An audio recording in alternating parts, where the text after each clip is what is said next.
for shit. No, I said that's what he was getting. I wanted That's what he 14. asked for. I knew that's what I knew. Bro, you turned on your cam and it's fucking. Bro, you turned on your cam and it's fucking. I don't know what you're going on about. He's not infirmed. Oh, you're not. Oh, okay. I was like, I literally can't see anything. Hey, what's up, boys? I'm playing some Valorant. Oh. Honestly, I sort of kind of got back into it. It's sort of fun. Nice, nice. It's not that fun. Get your rank up a little, I know, I'll play with but you. honestly. Or I'll play on my ult once Jeez, I surpass my ult on my main with you. That'll never happen. Come on, Caesar. It will. I'm one rank away. You're hard stuck plat. I'm plat. Dude, if I played on my ult right now, I'd be out of it by now. But yeah, it's all about just mentality. I just play a lot. Mentality. The stutters? Yeah, they took it out. It was the act rank badge that was causing it apparently. This new update actually made it a lot smoother than it was before. Thank God Craze is gone. Oh, he has wireless. God damn it. Hey, shut the hell up, yo. I think I'm gonna try and have Claudia go pick us up some McFlurries. Maybe you should over in the hole so you can get your makeup.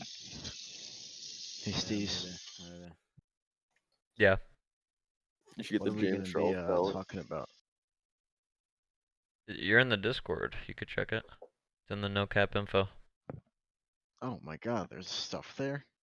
Yeah. Election, robotics taking over coronavirus, companies making Alright, you don't have to say it's fine. We're probably not gonna get to them all. 50% black, getting rid of nukes, loot boxes. I still can't believe Biden won though. He didn't win. He didn't yet.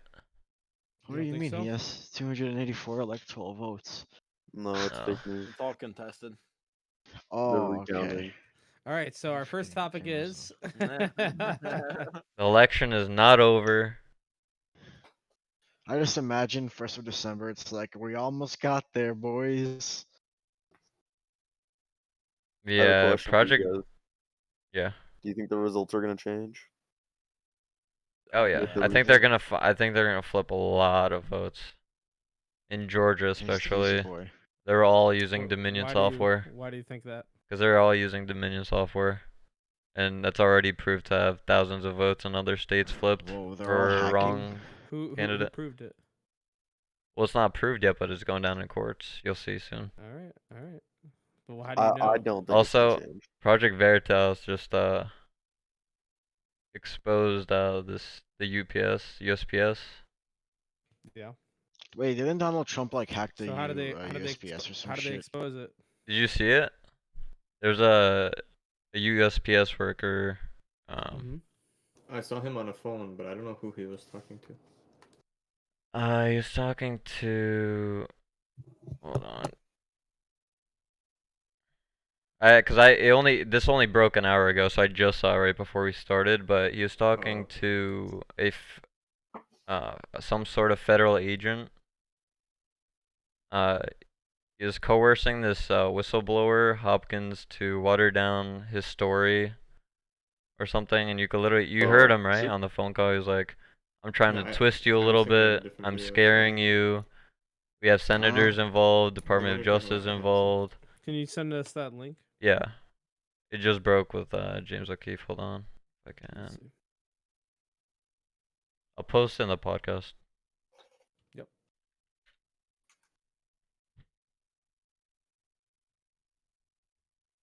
They were grilling the hell out of me. How are you feeling right now?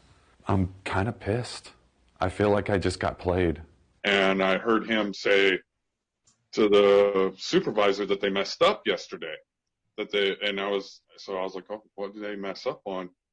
And he told the supervisor that they had postmarked one of the ballots for the 4th instead of the 3rd, because they were supposed to put them for the 3rd.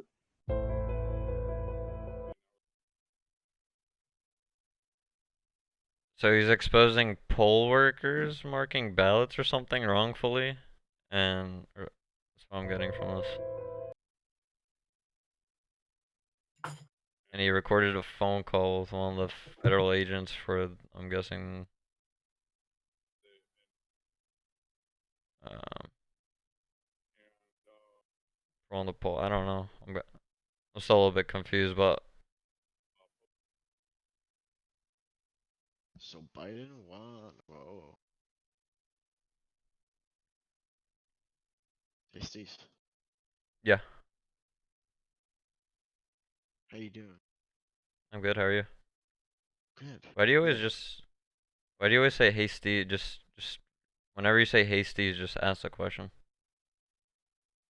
Because you always What say is your- hasties and then you always wait for my reply. Nobody else Yeah, does that well, I'm except you. being courteous. What if you're not in the room? His video's on, bro. Oh. He's like right there. So what if you're watching a video? He's talking. And what if he's not talking and watching a video? Then I say, hey, Steez. And Crazy. I start talking. and he I says, kind of bro, do I that did not too. hear a single word, and then I gotta repeat myself. Yeah, I mean, I don't think Steve's had to call you on it personally. Yes, Steez. Gosh. No, I'm messing with you. Hey, Kobe. What's up? What rank are you in Valorant? Fuck all. What? So this guy is claiming. I just watched the whole video. So this guy is claiming that they postmarked the ballots on the wrong day. I'm confused. Wait, what the hell's happened? Yeah, So in other because words, they so said before to the do it on election- November 3rd, but he did it for November 4th. Oh no. I don't know. This do might we have been have, What afterward. happened to me? What the fuck? I was mean, so here's what I'll say about all this. Like, this is a country of laws, not of men, as Dimmy's name in the chat implies, and you have to prove this kind of thing in court. Yeah. One Yeah. person's There's testimony fif- is not enough there's to hold up. I mean, Eh, any number what of about people's 50 to testimony is- 100? It doesn't matter. It's like any one That's- person's testimony is not enough to just hold up the election. It has to go to court. And in the meantime, Trump should say that the election results. He should be as calm and level-headed as possible. But it just seems he like is. if you look at his Twitter account, he's just like throwing out accusations and retweeting anybody who will take up the Trump cause. And I don't know. I watched this whole video. That's just James O'Keefe tweet or whatever, and I don't know. I mean, that's one person claiming that. I mean, anybody could claim that. You guys are recording. Do we have the recording? Yeah. Well, it was. Recording what? I mean, so that thing that was in that video. I mean, I don't know. Is that edited? Is that like who is? Who Well, is it- we're who's about to see speaking? in court. Is it Doctor? I mean, yeah. I mean, here's the thing. Like, it'll have to be. It'll have to be. Like- determined in court. Have you looked into the Dominion voting system? That's like wide open to fraud and intervention, and so they're gonna be looking into that really hard. And it was like a statewide system that was used, and it was put into place, and they know it's open to fraud. The people who put into place, like the people in charge of the elections.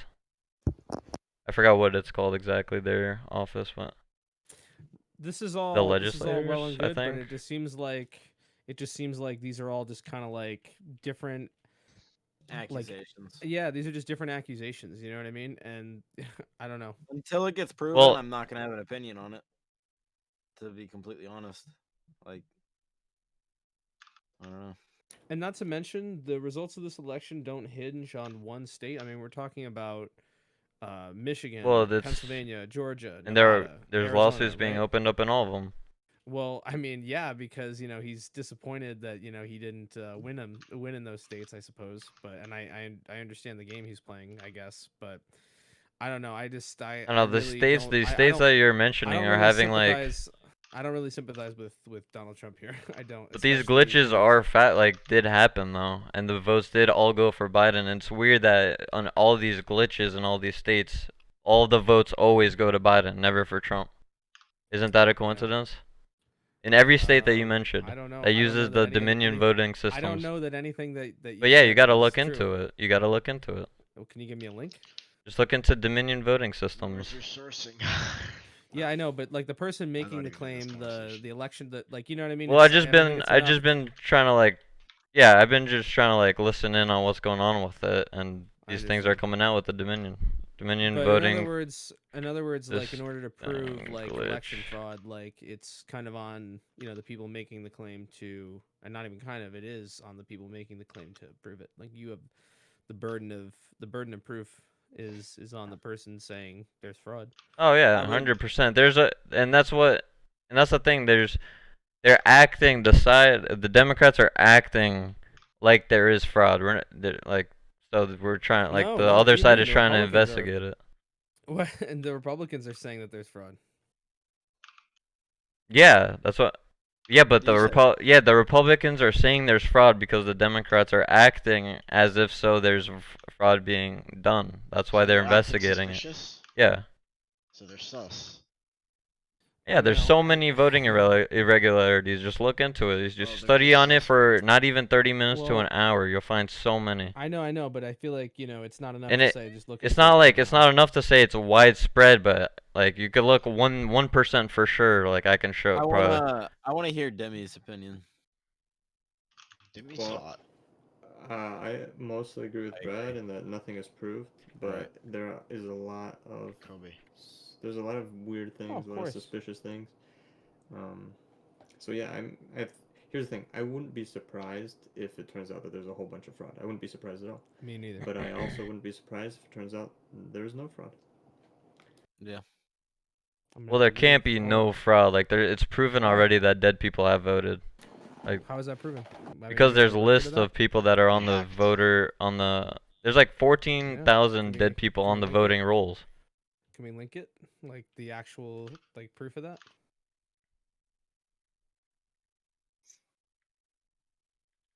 See, this is the essential thing here, right? Is that the courts will have to determine these things out, but I almost guarantee you that if the courts determine something that Trump doesn't like, he's going to have to say, "Oh, well, the courts they're part of the conspiracy too."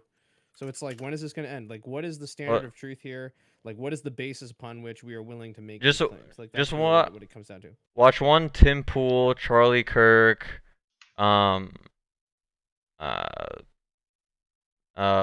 Steven Crowder podcast. You'll see all the proof you need. You can look up everything they said. Like literally, they're just. Well, From a paragraph that I'm reading right now, I'll just read it short. As President Donald Trump continued to assert without evidence Tuesday that the presidential election was undermined by voter fraud, social media users falsely claimed that people had cast extra votes using the identities of dead people in Pennsylvania and Michigan. There's no evidence that this happened. Where's that Damn, article must from? be hacked. APnews.com. It's a .com, so it's not 100% reliable. But... Of course. Well, yeah. I mean, I don't really trust. Just look up voting any of the sources from irregularities the and. US side. Brad, There's so many. Literally on. I saw it. I saw it. So 6,000 votes, 100% did change in Michigan for Biden that were supposed to be to Trump. How do we know that? Must be hacks.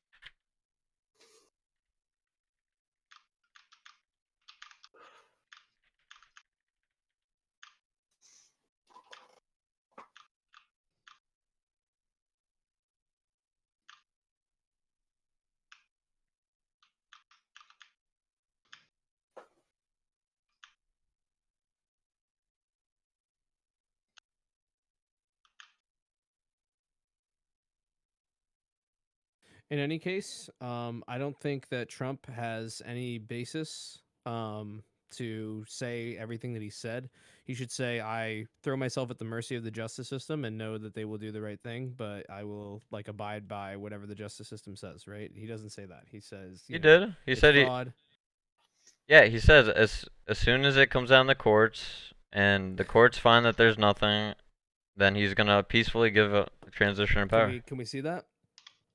Bro, where did he say that? I literally saw it on MSNBC the other day. They're saying it. Trump will give over.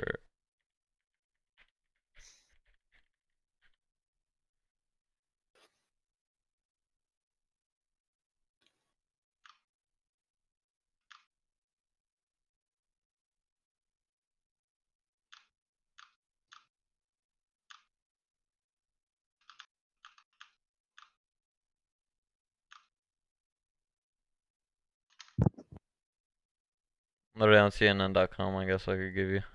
Fact checking. CNN. You got to do it. Not easy. So since we're kind of I mean, it was literally on it was on all the medias. I just think the only rational course to take right now is to say that it's probably fair to say we really don't know who to trust, right? In terms of like media sources and in terms of Trump camp sources, right? Like I don't really trust either of them. I think they're both dirty, rotten liars, and I think they would both potentially commit fraud to win an election. I think it's possible both ways. But the only rational course to take now is I don't know what really happened. I think there was a lot of shady shit that happened. System. Well, you can have your suspicions and integrate your suspicions into like your wider thing, but I think to draw conclusions at this point is a little irresponsible. No one's drawing conclusions, but I mean Atlanta, Philly, Milwaukee, they all stopped counting the night of election. Okay, but who asked them to stop counting? Wasn't it Trump? I mean, I don't know. Like it's so one thing I'll No, say they didn't count at all. They didn't count at all. Atlanta, Philly, Milwaukee. So what do you mean? What are their votes then?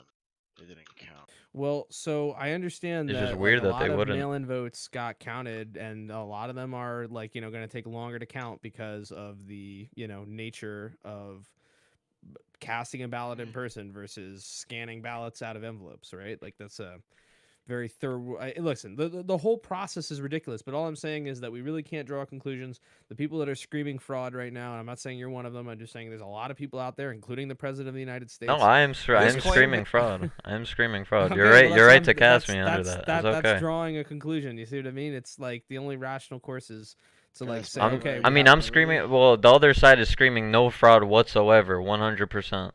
Like, well, that's okay, and if anybody says it's inconceivable that that there's any fraud and that we shouldn't like at the very least have the Justice Department look into whatever is being presented. Well, that's what they're okay. Then that's ridiculous, right? Yes, but thank you. In fact, I mean, all the things that have gone before the courts so far have been thrown out, right? So there have been a lot of things that have gotten thrown out of court, and I understand things are being refiled. Justice system takes time, but in the meantime, threatening to say, we're never stepping down. We definitely won, and we're preparing. Nobody said we're never stepping down. Nobody said we're ever stepping down. Where do you see that? No, because he said that like give me a link. We're preparing for the second term transition. Here, I'll send it to you. We're preparing for the transition. Biden's team is preparing for the transition too. No, Trump's team said that. No, but Biden's trying to make the transition team happen already. Yeah, as they were requesting. He won the election. He won the election. He didn't though. That's weird to say that though, because why call an election when in 4 to 5 states there's plausible recounts going on because there's 1% margins in those states? Why would you call it then? Why did they call it in 2000 when Bush won, right? Because but they recall like it doesn't matter. It's just I think it's irresponsible to call it no matter what. The media just wants to have the power to call elections. Okay, but they called it for Bush in 2000. Okay, but there's 4 to 5 swing states that still are going to have recounts no matter what because there's a 1% margin. It's irresponsible to call elections. But if with they that happening, change the count, they'll just have to go back on what they called if they were incorrect, right? Either way, it just makes no sense to call it. Well, I mean, I think it really does because he has the votes. I mean, where is it? Let's see. Georgia, Arizona, Wisconsin, so Pennsylvania is all going to be all in 1% margin. Okay, so that might be so, but the reality is that the initial results say that he won, right? Based off of the votes as they were counted. They can do a legal recount and that'll all be out there. But the reality is that if you look at all those states, right? Biden has the votes, right? So it's not like 2000 or 2004. The election of 2000 came down. I know it's not like that. The state of Florida. I know it's not like that at all. But and more importantly, the Supreme Court ruled in 2000 that like to do such recounts is like I don't know the exact circumstances, but they said certain recounts like that and delaying the election like that is unconstitutional. So they actually in that case favored Bush and allowed him to defeat Gore, and they said, you know what, we're not going to do this, looking for a hanging Chad and like interpreting the votes. You know what I mean? There's a reason. It's not really delaying the election. There's a reason why it's all the way January 20th that presidents become presidents, because from November to January they have to figure all that shit out. let me like let me him say just this. trust I believe that it's kind of a moot point anyway, and let me tell you why. So now I understand we want to investigate fraud. So like all I'm saying is we should have a neutral position until more information comes out, not just accusations from just some guy, which Yeah, I'm but I sad to don't say want it, to. but I'm it's not like just. I don't think conceding is the way here for the right. Like you don't just concede it well, I think there's a way to when like you have a handle chance this of winning. gracefully and not like, act like a petulant child, which is what Trump is Hey, can doing. I I mean, like, butter? but this, it just makes no sense. What was the left doing for the past 4 years? They literally spent. Uh, Well, uh, I hate they, to say it, but your responsibility is to elevate the discourse if you're in a position like that. but And how I come? don't But think. how come the side that for the past 4 years was trying to convince everybody of election meddling, right? And intervention and interference, and then this year they're just saying there's none completely. I don't know. That's it. Like, Just well, sorry, Newbert, were you gonna say something? No. and it's by the margins. All these states. Don't you think it's possible to rig when it's in the margins? course Like it's literally, possible. all Of these course it's are possible. in the margins. But you know what the other thing too is that I don't really have a lot of confidence in their ability to like commit fraud and then it still be like a razor thin margin. Like why wouldn't they have committed fraud to the extent that the polls said that they were going to win? You know what I No, mean? they don't Or try to why commit wouldn't they have? fraud if it's like a Why landslide wouldn't in the other direction. But in the I know, states that it's so close, that's where you would try to commit the most. but no, And I and in understand. all these states, all these glitches, they could be fake and not true completely. We'll see if all these glitches are just made up conspiracies, but they all go in the swing of Biden. So hold on though. So if they right because those mail-in votes were going to take longer I'm to talking count, so you No, knew I'm that talking like they're about the going to open a lot. glitches in the computer systems that were votes for Trump switching to Biden. So I see. I don't know anything about that, and I don't know if that's been proven or not. And I don't really trust a lot of the information that's out there. So that's why I'm saying you have to leave it up to the judicial system. yeah, you're right. And the reason why I think it's kind of a moot point is because I think that Trump losing and the Republicans keeping the Senate is probably the best case scenario right now because ultimately you have a senile president in office who will be able to get very little done in the way of his, I guess you'd say radical policies or whatever, or Kamala's radical policies, whomever is president.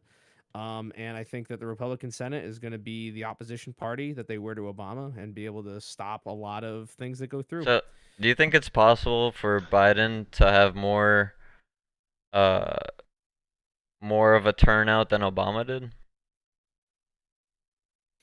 Yeah, He's I literally think it's possible, hated. of He has course. no ground game. He was responsible for the Well, crime I think it's bill. because people hate Trump. Yeah.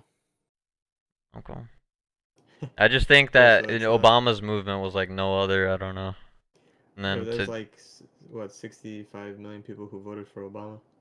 This was 75 million people who voted against Trump, basically. Right. This whole election became a battle of like once again it was like the lesser of two evils was pitched to you, the false alternative, although in this case it was like the only alternative, right? Because you're choosing between just two very amoral people. And just why would you vote for Trump, right? It's like, oh well, it's because like Biden's a piece of shit or whatever, and he's gonna ruin everything. And it's like, oh well, why would you vote for Biden? Oh well, because so it's just always pitched to you as the lesser of two evils. That's all it ever is. But I think that this is really the best case scenario with the Trump, with Trump out of the White House. I think that you have an opportunity in 2024 to maybe nominate somebody with some kind of conviction. I don't. It's a long shot, really is a long shot, but I think that if the Republicans can nominate somebody in 2024 who is actually like has kind of any kind of a moral stance or any kind of principles or capitalist principles, they might have a chance against a really weak Biden presidency that is fragile to the core. And on the flip side, Trump might even run again in 4 years. I mean, that's a possibility. That's a possible nightmare. I think we went with the worst case scenario. Why? I think so too, actually. I mean, I would have preferred Trump in office. I don't know. I don't. Well, you really just feel that compare way, the but two. I understand. They're just I understand where not you guys. even I close understand to where each you guys are other. coming from. I understand where you guys are coming from, but I think the worst things about like I think we Biden could have coming had in- worse than yeah, I guess Elizabeth Warren or fucking Bernie. Yeah, I'm happy we didn't get them, Yeah. obviously, but to even Yeah, compare the two. Thanks for the but follow, like Pepsi. the worst things that the Biden the most amount of damage like Biden can do. Like what was the worst thing he could do? Like Green New Deal, Open up our court borders, packing. on Wait, border what's wrong with opening up security. on our borders? Oh, yeah, we got to talk about borders then. Well, I believe that we should have secure borders to have a nation. I don't know. I think if we just open up the border and let everybody come in, we take half of the world's immigrants every single year. So to open up our borders is So just so going to increase that do you flow. see an issue? Everyone do you from see South it- America, everyone just So wait, so why is that a problem? I'm just confused. untethered immigration to the United States, Why is that a especially after promising free healthcare, free school, free everything. That's the problem. Of course, yeah, that's a serious problem. But like, I mean, on the face of it, let's say we lived in a free society, would you be opposed to immigration? I'm legal immigration. Yeah, Legal immigration. how do you stop illegal immigration? Why do you think people are coming here illegally? Well, they What stopped. makes you think? Illegal immigration went down under Trump by like 90%. So listen, I don't know. I don't know those numbers, so you'll have to show that to me. Illegal immigration. Let I me feel just like it say, has to the reason why people come here illegally is because the system is completely unfair, right? So in other words, The there's not system even is a line- unfair? Yeah, for immigrants, there's not even a line for them to wait on. Many of it's- them have to spend all kinds of money, hire a lawyer. It's Well- a very lengthy process, well- and from some countries after Trump, like you can't even come here. Well, make the If you- process great. Make the process easy. Right, Make but it. Trump doesn't want to do that. Yes, he does. He Why wants to make it not? harder. He wants to make it harder for people, and in fact, he even banned people from certain Okay, but countries so from I'd coming here. rather have it make it a little bit. I'd rather have make it harder and people have merit to come into a country than have untethered immigration that no one gives a fuck who's coming in and out. Well, why Catch and okay, release. Why is it moral don't agree with. why is it moral to restrict the flow of people across your borders? Why is that moral? Because it's not how the world works. What what do you mean it's not how the world works? It's not how countries work. What Well- country just has open borders that everybody can just come Well, I'm in? not really talking about open borders. I'm saying you have legal points of entry where you test people's criminal records and you test them for infectious disease. And if they're clear on both fronts, then you let them through. There's precedence for this. You look at like Ellis Island, right? You bring people in and out in a 24-hour process. You don't make them like sign up for like work visas or a student visa or like a temporary tourism visa. Like all that stuff is nonsense, right? I think- Like, all you really need is just to say, all right, you can be a permanent legal resident of this country so long as you don't have a criminal background and you don't have an infectious disease. And I think that those are the only two things that a government should stop you with, and just let everybody else in, regardless of background, regardless of profession. But I You know- mean, that's a utopia. That's not how it would work. You know that, right? It's not. What do you mean? It's It wouldn't utopia? how It's it not work. It works. wouldn't how it. Yeah, it wouldn't be how it works. What do you mean? There'd Why? just be caravans of people, bro. There'd be no way. Why is that a problem? Why is that a problem? There's thousands and thousands of people coming in unvetted. Yeah. Why? No medicine, no nothing. No, forget about. Of course, they're vetted, right? Like if What do you- if they're on like a terrorist list or something like that, or if they have an infectious. I'm just disease, be- I'm it's- that there op- is a vetting process. There's like Yeah, let's but say they, saying like, held up at we're- the border for a day. Just saying something. anybody could come in is opening up Yeah. possibilities Yeah. to even more illegal people coming in, right? Or just unvetted people coming in for whatever No, no, no. disease They would work. they would be legal. They would be legal in that case.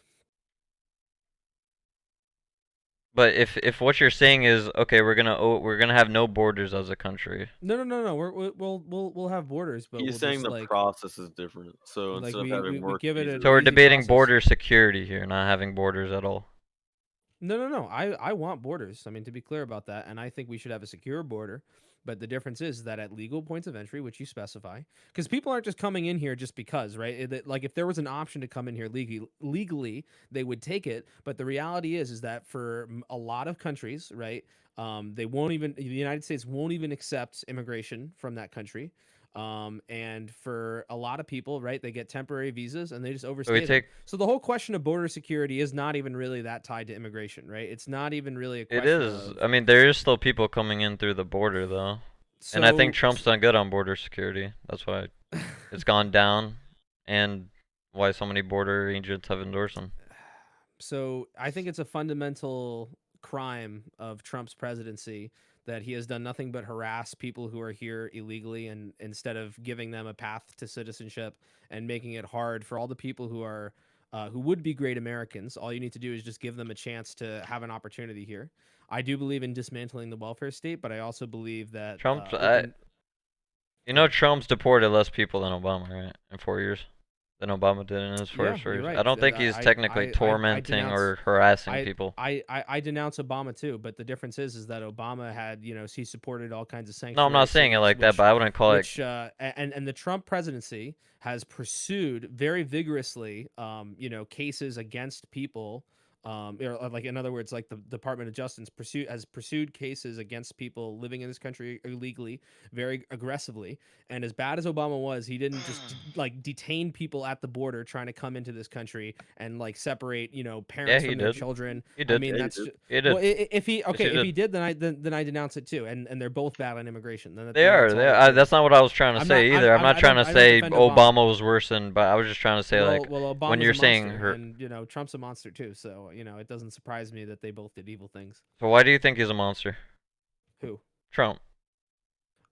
So I fundamentally disagree with him on the issue of immigration. I don't think that you have any right to restrict the freedom of movement across a legal border if they don't have an infectious disease or they're not a criminal. I think that fundamentally he's been really bad on the Second Amendment. He supports but the bump stock ban and red flag laws, which are really, really bad. It completely circumvents due process for gun owners. He signed the biggest stimulus bill in the history of this country. Coronavirus. People like to say, oh, he lowered taxes, right? But stimulus. Inflation, which he's done a ton of, right? Like there's printing all kinds of money at the Fed. That is a sneaky tax. They are devaluing the money in your pocket, right? So this is just another way that they're taxing you. And that goes on no matter what. Okay, but he has the power to change he that. He doesn't. The Fed does. Okay, but who do you think appoints the Fed chairman? Not anyone in government. Yes. No. Yes. No. Am no. I wrong about this? Yeah. Not any. No shot. I don't. I'll look it up, but.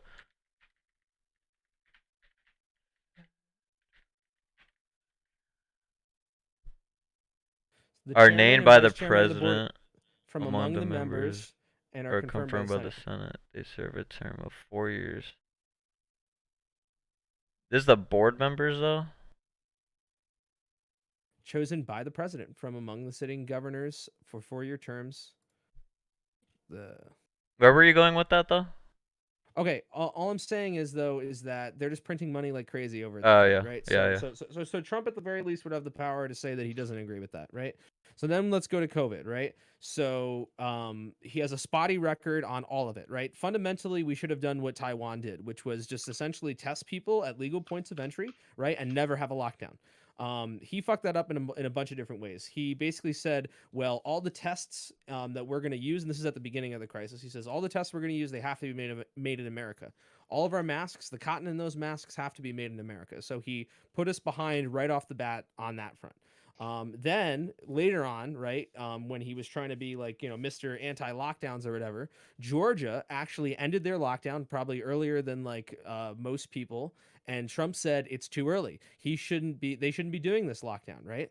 And who also gave, he's all anti-Fauci now, but who originally gave Fauci a pedestal from which to spew his fear and just like complete like propagandizing, you know what I mean, of the whole crisis. So I mean, I don't know. It's just like all around the government in general. Okay, but Trump gave him a platform, right? He brought him to those press conferences and tied his administration to well, there's nobody else. He's what every single president's looked up to for that type of shit, All right. Well, all I'm saying is he initially empowered them. So if there was an issue, then so basically immigration. Economy, so border. So coronavirus. So he strengthened border security for the Muslim. Yes, he did. Yeah, he did. Illegal border crossings did go down. I don't look at border security, quote unquote, as the priority that you look at as. I do believe in defending this country with physical force if necessary, but I don't believe in this notion of like border security. I mean, it's like most of the Okay, but it is within the powers of the president to do it, right? It It is within the power of the president to do it, Of right? course, it would be within one of his responsibilities, without a doubt. What I'm trying to tell you is that if he's interested in the problem of immigration, right, which is border security is a solution that he has devised to the problem of immigration or whatever, right? So the issue that I see here is that, you know, if he were to say something like, you know what, I'm against the welfare state, and in the meantime, we really can't do immigration reform, right? If he said that, I'd be like, you know what, you're right, we can't do immigration reform. But he doesn't say that. He supports the whole shebang. He supports He is against the welfare state. When has he ever said that? When has he ever said I'm against Social Security? He's gotten off.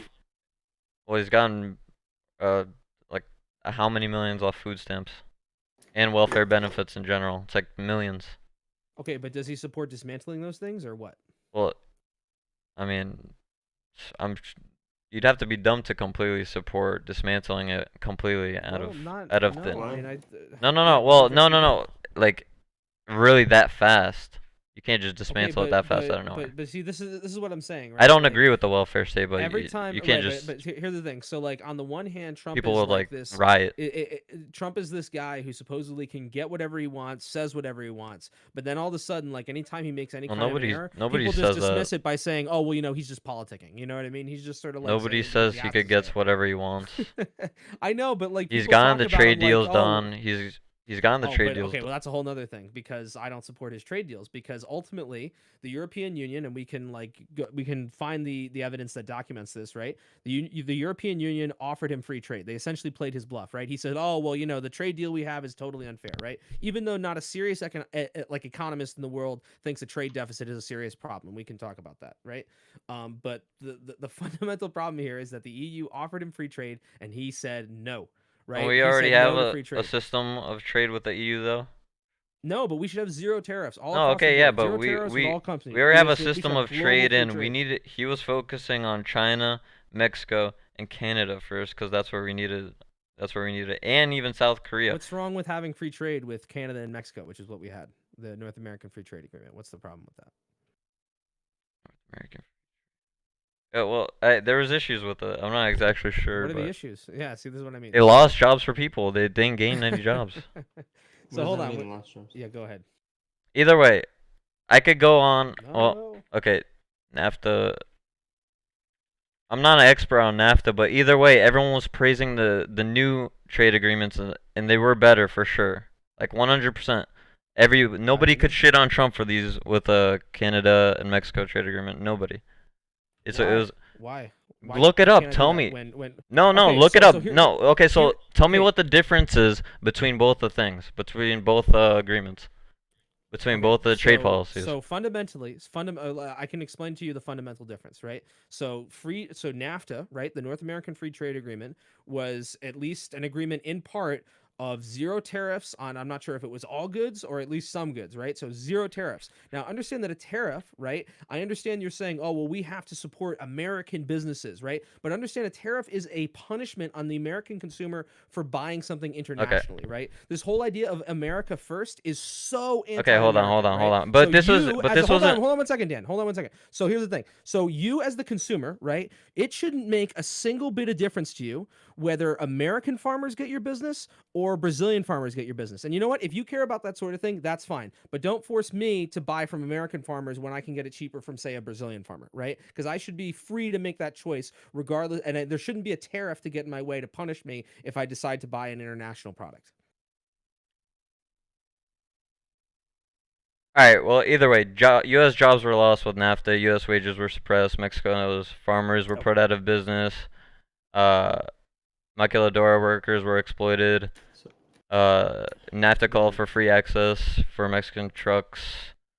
When you say U.S. jobs were lost, what does that mean? NAFTA was supposed to create jobs, right? But they were lost instead. I have no idea yeah, but NAFTA is. Okay, but NAFTA, okay, well, Free trade agreement. This was supposed to create jobs, but it lost. The new agreement, which Mexico and Canada both praised, and everybody in America praised, was supposed to be way better. Who's saying this? Who's saying everybody praised it? And honestly, nobody, because when it was being signed, not one person on the left could actually say anything bad about it. It was good for America, and it Well, was you know good why? for other Hold on, wait a countries. minute. Do you know why? Because fundamentally, Elizabeth Warren and Bernie Sanders hold this same But position. just They say, yeah, buy America first, right? We shouldn't have to. American businesses shouldn't have to compete with international competitors. So this is actually a situation where the socialists, Bernie and Elizabeth Warren, actually agree with Trump. So clearly, this is a socialist tendency in Trump. Very clearly, this is a this is a very strong element of socialism in his platform, and it's no surprise that Bernie and Elizabeth Warren actually agree with him. And if you don't believe me, you can look up Tucker Carlson's segment on his show where he praises Elizabeth Warren's trade policy. He's like, yeah, Elizabeth Warren's trade policy is Trump at his best. That's the name of the segment. Does anyone here actually know anything about NAFTA? Look. I don't know. I just know. I know one thing. I know support it on one the thing is a basis that it's disaster. tariffs. It was a Okay, disaster. so was it a disaster because of all the regulations No, that are in America? Well, who put those regulations? Who tried to take off regulations? For every one regulation added, two taken off. Trump. I want to try to be as honest as possible here. When you say it was a disaster, why do you say that? Because not one. You can't show me anywhere that says NAFTA was good. Look it up. Try to prove me wrong. That's why I say it. Okay, why It's should factual. it matter if somebody says somewhere else that It's not somebody says it. It's just but then widely known. What I'm curious about is what are the reasons? I told you, U.S. jobs were lost. Since labor is cheaper in Mexico, many manufacturing industries withdrew part of their production from high-cost United States. So what? Well, I asked a couple of times, like, what does it mean that U.S. jobs were lost? How did we lose jobs, per se? It's not like jobs are something Because that this we agreement hold did on nothing to protect U.S. jobs. Everyone outsourced to Mexico. Manufacturing jobs, industries. Why should the government stop people from outsourcing? Right, yeah, I mean, to me, if you're saying we lost jobs, meaning people found cheaper labor because there are stupid labor laws elsewhere in the world. Just the agreement didn't coincide right with the laws that we had in place, the regulations we had in place. It was. I mean, I get what Demi's getting at, right? Like, outsourcing.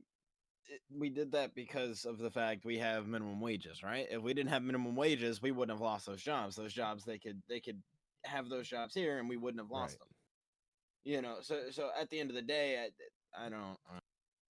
Well, partly that, and also partly These job migrations suppress wages too. Apparently, So all it NAFTA suppressed did, our right? wages. So I'm just gonna read from Wikipedia here. So NAFTA, in 1994, it brought the immediate elimination of tariffs on more than one half of Mexico's exports to the U.S. and more than 1/3 of U.S. exports to Mexico. Within 10 years of the implementation, all U.S.-Mexico tariffs were eliminated, except for some U.S. agricultural exports to Mexico. This is all good.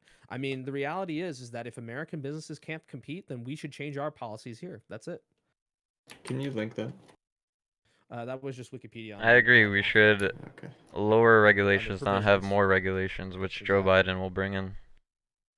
Well, I think he'll be prevented from doing significant No, damage. he won't. He can't. Yeah, you All can right. executive. He can sign it through executive orders. These regulations. Well, you some can't of them stop he can, him. but you he, can't he, stop he him. can't he can't do things like the Green New Deal without the support of Senate. So. But that's a lot different than the things that he can do. He still can do a lot. All right, yeah, you're right. He's putting us back. He's putting us back into the Paris Climate Accord agreement, whatever. Yeah, that's bad. That's really bad. Exactly. But really bad. But I respect your opinion. I'm getting a little hostile. I'm sorry. No, I understand. I love you, Brad. Quite all right. Well, listen, I appreciate you too, Dan. Well, so hold on though. So this whole question is kind of related to automation, which I know you also wanted to talk about tonight. So let me bring that up real quick.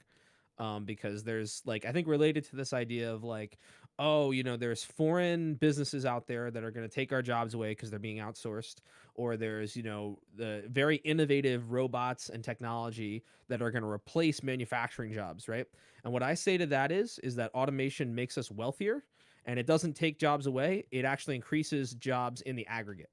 So just think about like all the jobs that exist today that didn't exist just like 20 years ago. All the jobs in gaming. I mean, was it conceivable to you that like there would be a streaming platform in the year 2020 where like people could be, and this is like, imagine like 20 years ago, you said, oh, there's going to be a streaming platform called Twitch where people can make like real money streaming all that stuff, right? And all the tech jobs, all the jobs in the entertainment industry, right? All, I mean, it's just like you go down the list of all the jobs that have been created through new technology, right? And ultimately, we have nothing to fear from automation. Automation ultimately takes away the jobs that nobody wants to do. That's number one, right? So robots do the things that human beings would do, and through automation, we all save time, right? So our we now have more things to more time on our hands potentially. So and the amount of hours that automation will ultimately save us is remarkable, right? So when I talk about automation, it's like, whether that means getting your Amazon package, a little faster to you. I mean, that's just like one little example of just, all the things. So I would say, yeah, the people who are crying doom on automation should open a history book and see if that's ever, damaged people in the net aggregate. I Like think when they switch from like a horse and buggy to like the automobile, for instance. um yeah, it's like the pace of it I think that scares everybody. It's So like you don't think if it's automation so is ever fast paced, obviously, like if out of nowhere like some groundbreaking AI comes out that you won't need truck drivers in like a couple of years, say, like stuff like that, I think is what scares people. Well, But I mean, let me put it to you this way. Like, isn't uh, that better for everybody? I mean, how many stories are there about like 18-wheelers? And I know it's really rare, but there's so many accidents involved like on the road that like involve like an 18-wheeler, for instance, and people get killed because they're huge vehicles, right? So if you have automation to like actually save people's lives, and that means that an entire industry of truck drivers has to like innovate and find new work, then so be it. You know what I mean? like So you don't think that's the thing. But that's like so many millions of jobs, right? How many? So another and so now here's the thing. If you're really afraid about how fast it's happening, this ties into the whole minimum wage thing, right? So the reason why it's happening so much faster No, I'm is because saying they're like demanding $15 minimum wage, and so like McDonald's is going to be like, well, crap, like our employees can't bring in that much money, so we're gonna go to like an automated thing to like, or we're gonna invest more money in like our app software so that we can like eliminate jobs from our company, right? Like it's happening faster because of government policy, right? Like so it's more and more expensive to hire people. So that's definitely a problem. I I was agree. saying like it could. No, I was saying like probably a lot of people are probably scared of how fast it's going. But I was saying how fast it could go. Like some random 5-10 years just happens on there. But yeah, there's apparently like 3.5 million people that work as truck drivers. But either way, that's like on some crazy like. There's no way that speed would happen to where it affect so much of the population, like 50%.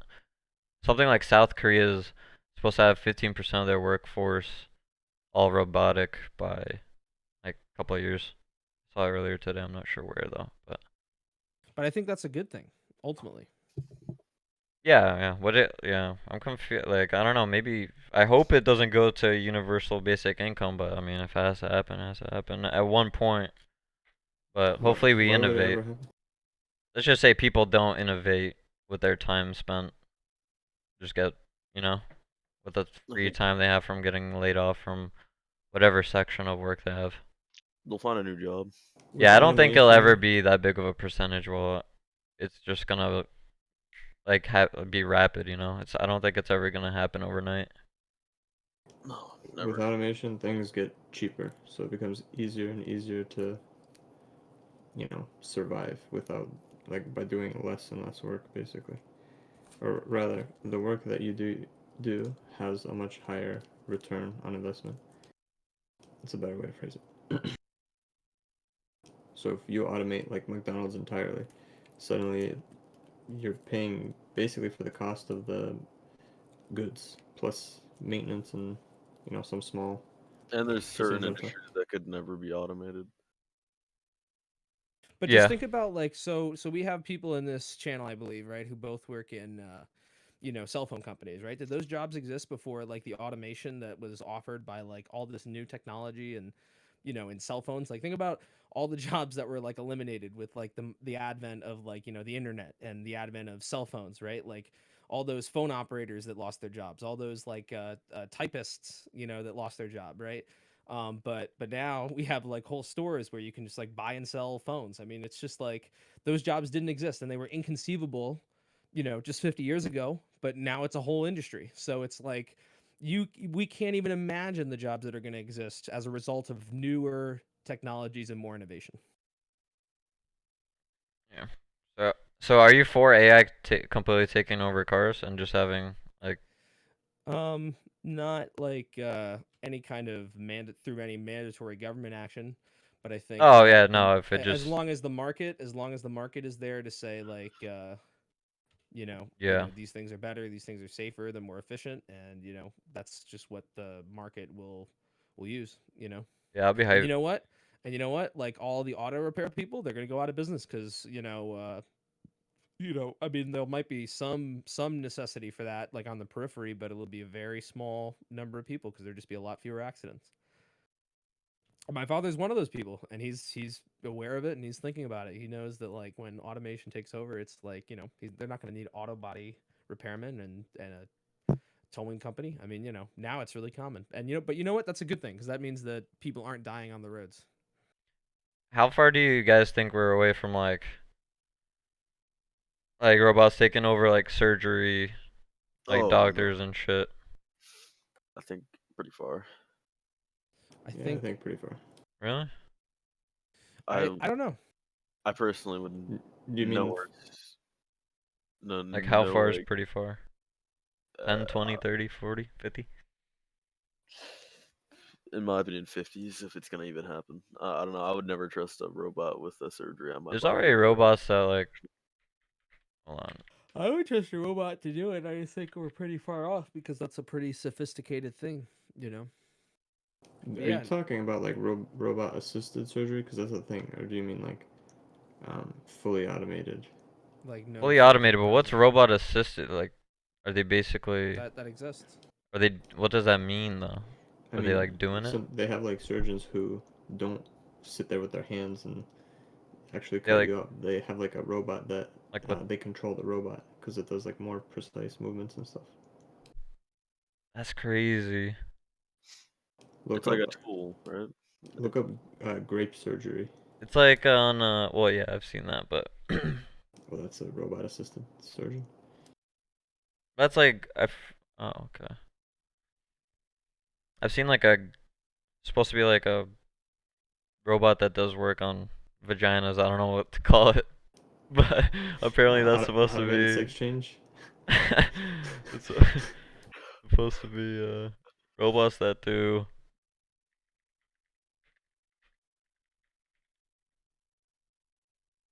That's pretty wild.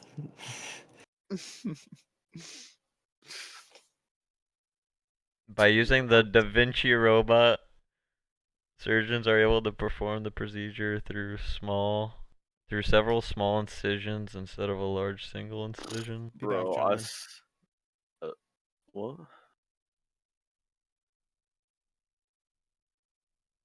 Robot assisted sacropopexy. I saw like the video diagram of what they do in those surgeries, and I'll never be the same. Vaginal prolapse surgery. What did Brad say? I don't know. The I read autofield is the not good whole anymore. wiki page on NAFTA, and I still am unclear on why it exists in the first place, but also why people view it so negatively. Well, because it lost jobs in the end for America. That's what I hear. There's no such thing as losing jobs. Like a country doesn't lose jobs.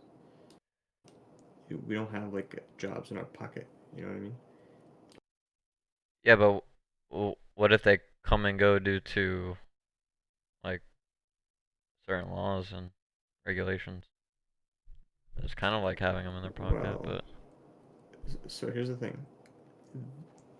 If we are quote unquote losing jobs, and by that you mean people are outsourcing labor to other countries because it's cheaper, then if the appropriate government action is to enforce tariffs that means you're punishing both the business owner, who's going to be who has to now pay a higher price, Is there and you're going to be punishing in the end the consumer, who's going to have to buy the product at a higher price.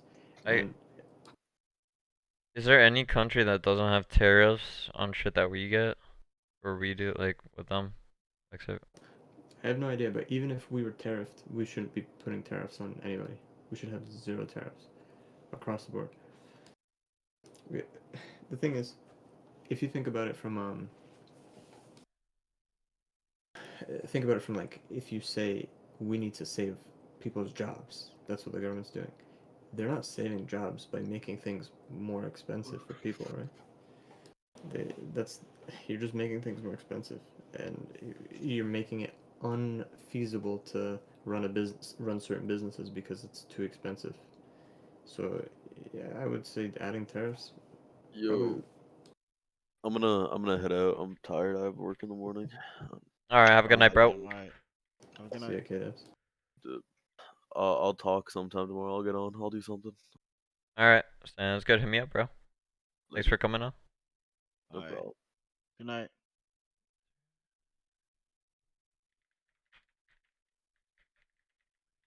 I'm actually curious. So in order to try to save a job for somebody, in order to try to give a job, the government is trying to give a job to somebody in the U.S. They are forcing a business owner to Hey, what's up, boys? pay a certain price for something, or a consumer to pay a certain price.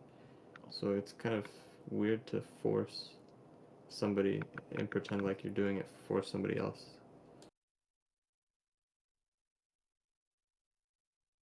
I agree. What is this list?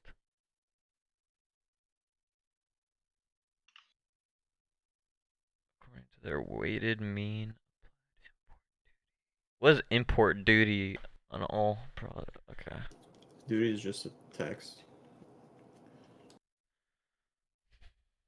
Tariff, tax, and duty all mean the same thing. Can you explain this to me? Because I'm retarded. I just put it in podcast. Yeah. I'm stupid. Not retarded. List of countries by tariff rate. According to the mean applied import duty on all products. So basically this means how much tariff do they charge their citizens for importing something outside of the country. Oh. So if you were living in Bermuda and you buy something from the United States for $100, you're gonna have to pay $120.85. Oh damn it, okay. This is not the graph I wanted, but that's still pretty crazy. Where's the United States here?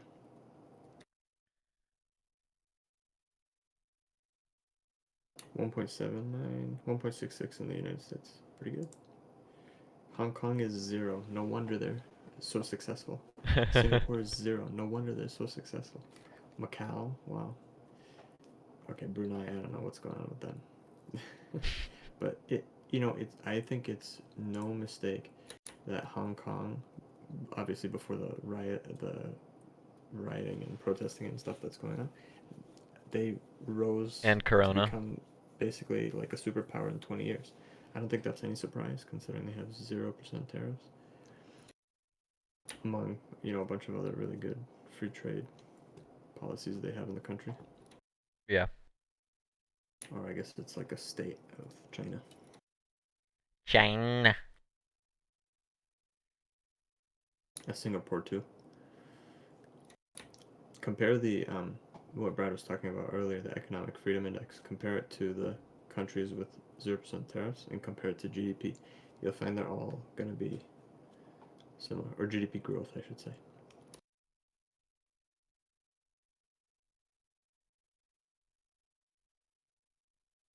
Damn, what you gotta do to have a worse percentage than Iran?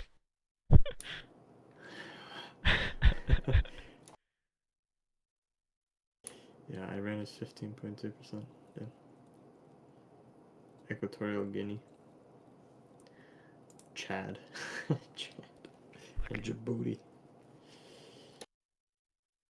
Holy shit, Uruguay has 60% tariffs. Really? Yeah. Uruguay? What a disaster. Wait, where? Uruguay. It's not sorted Oh, properly. okay. 60%? Is that real? Uruguay's dead, if that's real. I mean, GG's to the chat. seriously, I mean, that means that they artificially limit their country, like, significantly. Who are you talking to, Lover? Oh, he's talking to his Valorant I've fucking been teammates. playing Never comp this mind. entire time. We're 9-9. Oh, nice. I'm sort of getting shat on, to be honest. Good. What? Steez? Huh?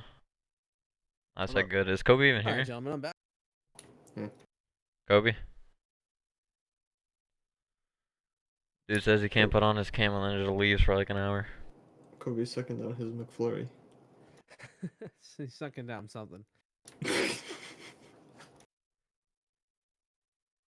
But yeah, so I would just be very skeptical of, I would challenge that premise you have, Dan. If you're saying lost jobs, I would think about what does that actually mean, and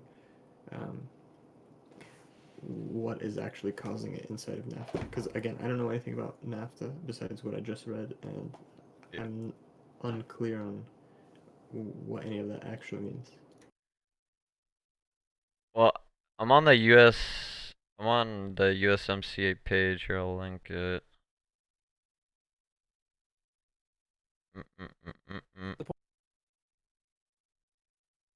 You broke let go out. of your push talk. Sorry. And Omen. Can you hear me? Yeah. Yeah, we can hear you. Okay. Yo, So Steez. all tariffs should be zero. Tariff is a punishment on the American consumer. It's ridiculous. They're ridiculous. No serious economist looks at trade deficits as a problem. They're not a problem, right? Like if you're getting like, sorry, am I breaking up? You're popping. Let me fix that. But yeah, sorry. Just want to throw that out there.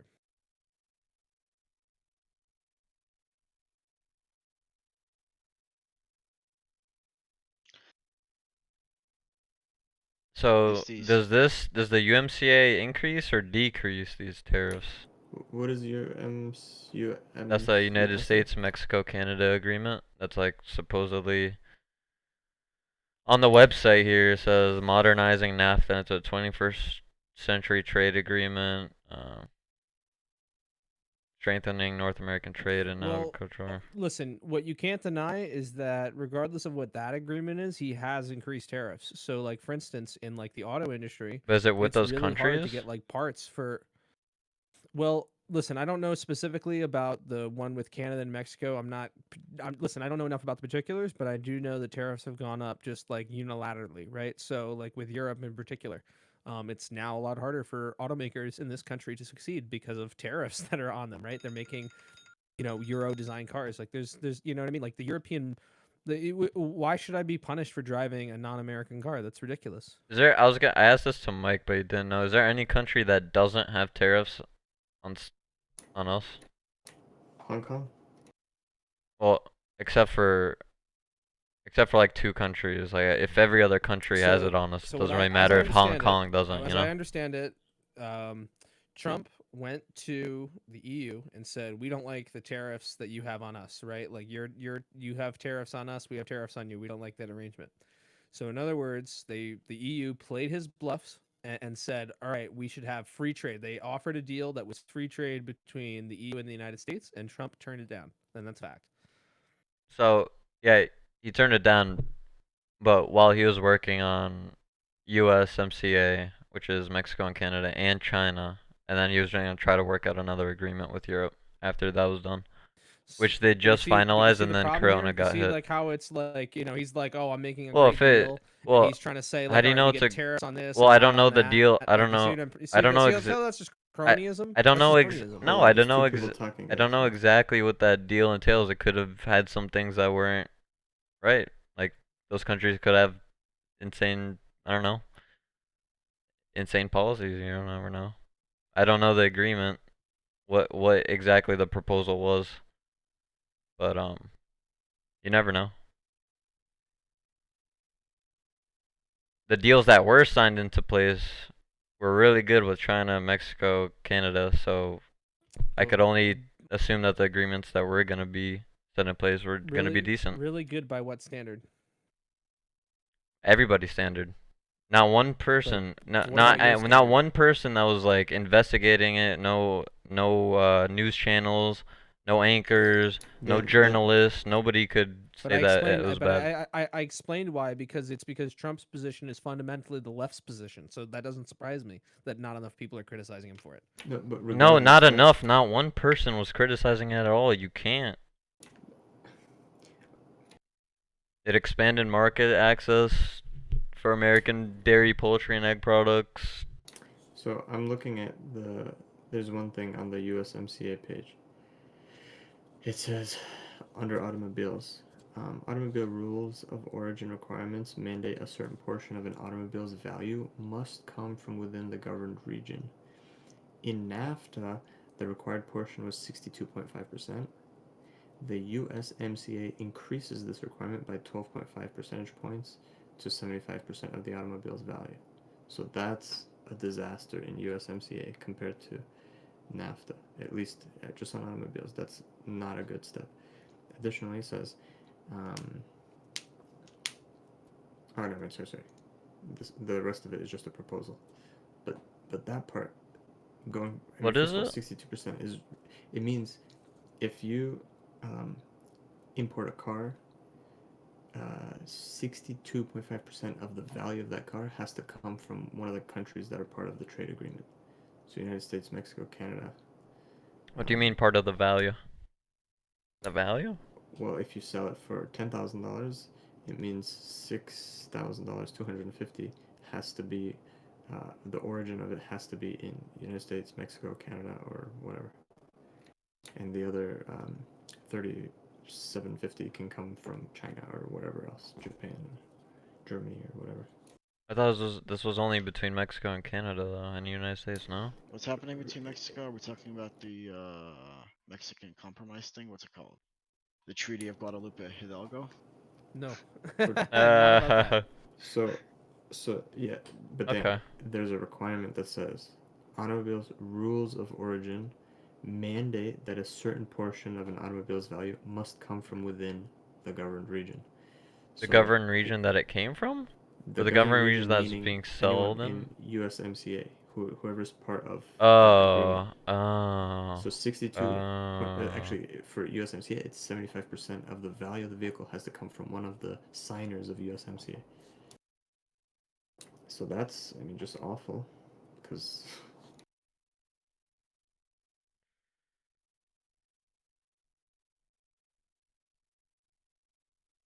I mean, I don't understand why you would do that. So I'll be back soon. We're currently 11:11. So fuck. Fuck. What you say? Yeah, be back, bro. 11? Be back. It's fine. You're good. Yeah. I think think that's it a should valid tell you point. a lot. I don't know much about that, but let me say I could this, Dan. agree. I think I agree with what you're I saying. think, yeah, I think it should say a lot that Bernie Sanders and Donald Trump agree on something, right? Like that should say something. You know what I mean? Like the fact that they can look at the same policy and be like, yeah, that's a really good idea. And you know what? You're right. Like that lends credence to the idea that, who could complain about this because it's a better trade deal or whatever. And you're right. I don't think the media gets on him enough for that because they believe the same bullshit of like economic nationalism.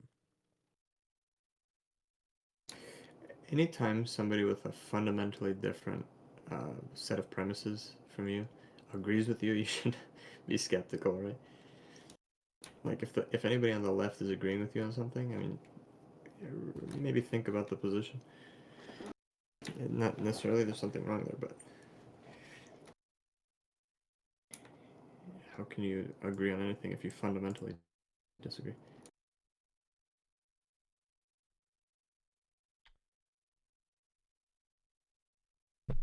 Yeah. Can't really say. Can't really deny that.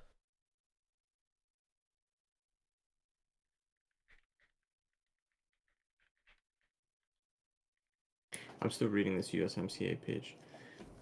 There's a lot here. Wait, Sanders voted against the USMCA. Well, I'm sure to be- that like a part well- of the politicking is voting against everything Trump proposes, but that I don't know That's for sure. that's also if true. the That's also true. You do have a point there.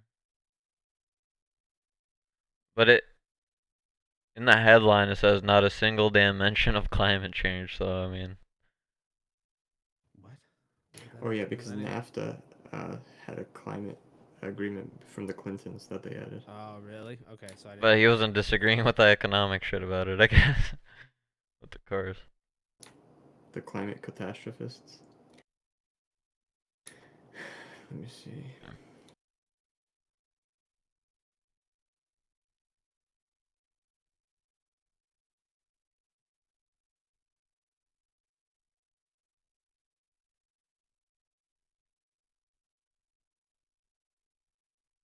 I do agree with that, with what you guys are saying about tariffs, though. But I mean, I think a lot more shit goes into it than just what me and you were saying, though. But it's like what I mean. This is understandable for us, right? All the text. It's understandable, but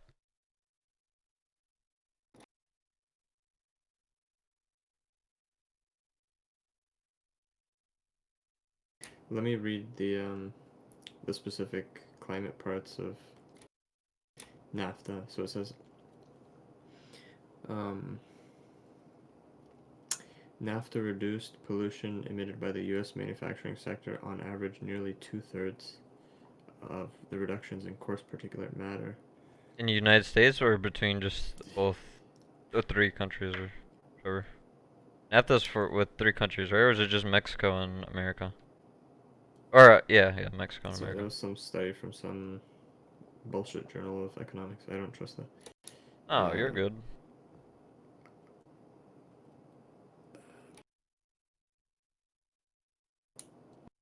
Oh, Hayden's here? No. It says according to The dude that never Sierra hits me Club- up and just plays CSGO all day. What's up, bro? I do play CS while I am. NAFTA contributed to large-scale export-oriented farming, which led to an increased use of fossil fuels, pesticides, and GMO. NAFTA also contributed to environmentally destructive Wait, say that again? Say that one more time? Okay, I'll reread it. According to Sierra Club, NAFTA contributed to a large-scale export-oriented farming, which led to the increased use of fossil fuels, pesticides, and GMOs. No shot, bucko! Sounds great to me. And GMOs, pesticides. Sorry, what were those? GMOs, pesticides, and fossil I fuels. made it to sudden those death. are all wonderful. Those are all wonderful things. Fuck GMOs. Fuck So- pesticides. What's wrong with GMOs? Homegrown. Do you like bananas? Homegrown organic. Do you like any fruits and vegetables? Because everything you eat is a GMO, my friend.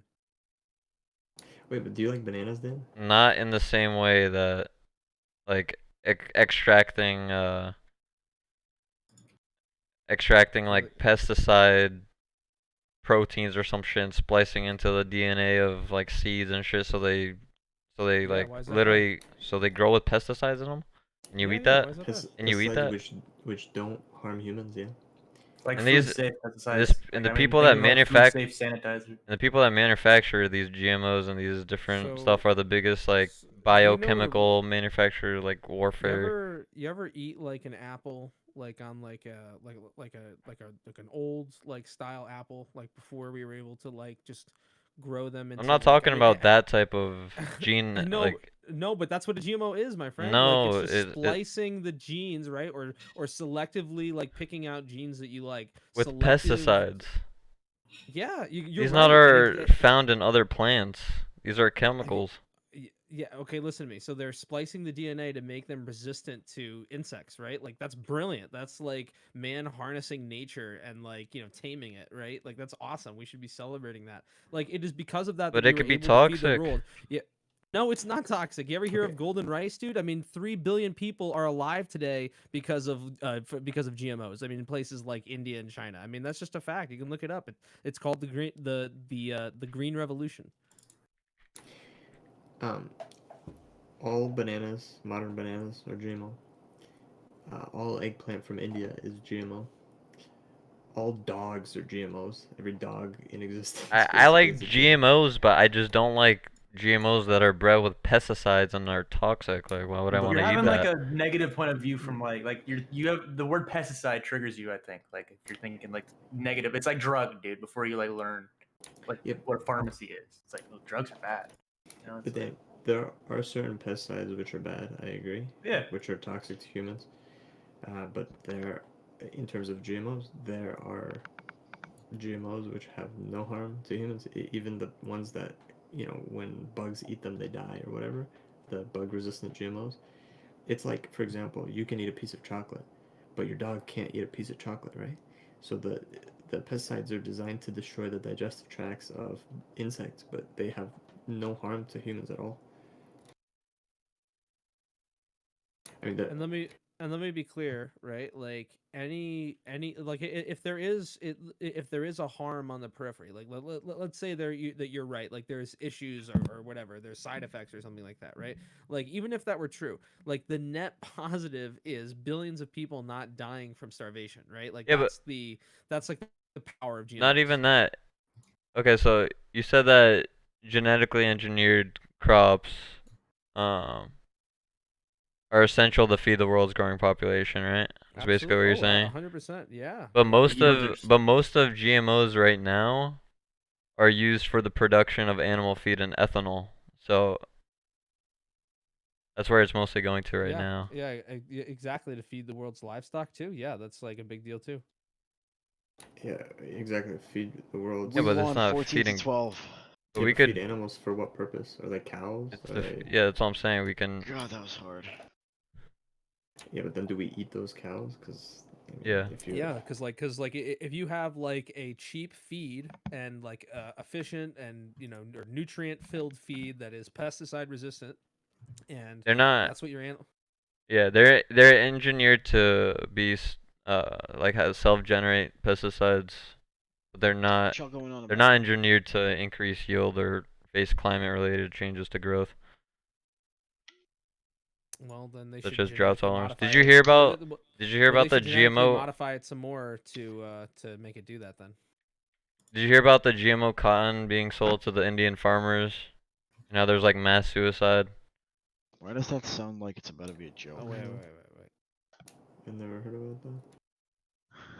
Okay, so GMO cotton. Why would wearing GMO cotton make you commit suicide? Hey, Brad.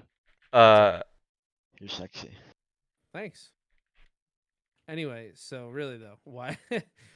Yeah, go ahead. That's a popular opinion. Well, here's the story. I don't want to fuck it up, but a Muslim, black guy, and an Indian guy walk into a bar. Finish it. Was it a Muslim, a black guy, and an Indian guy? Yeah.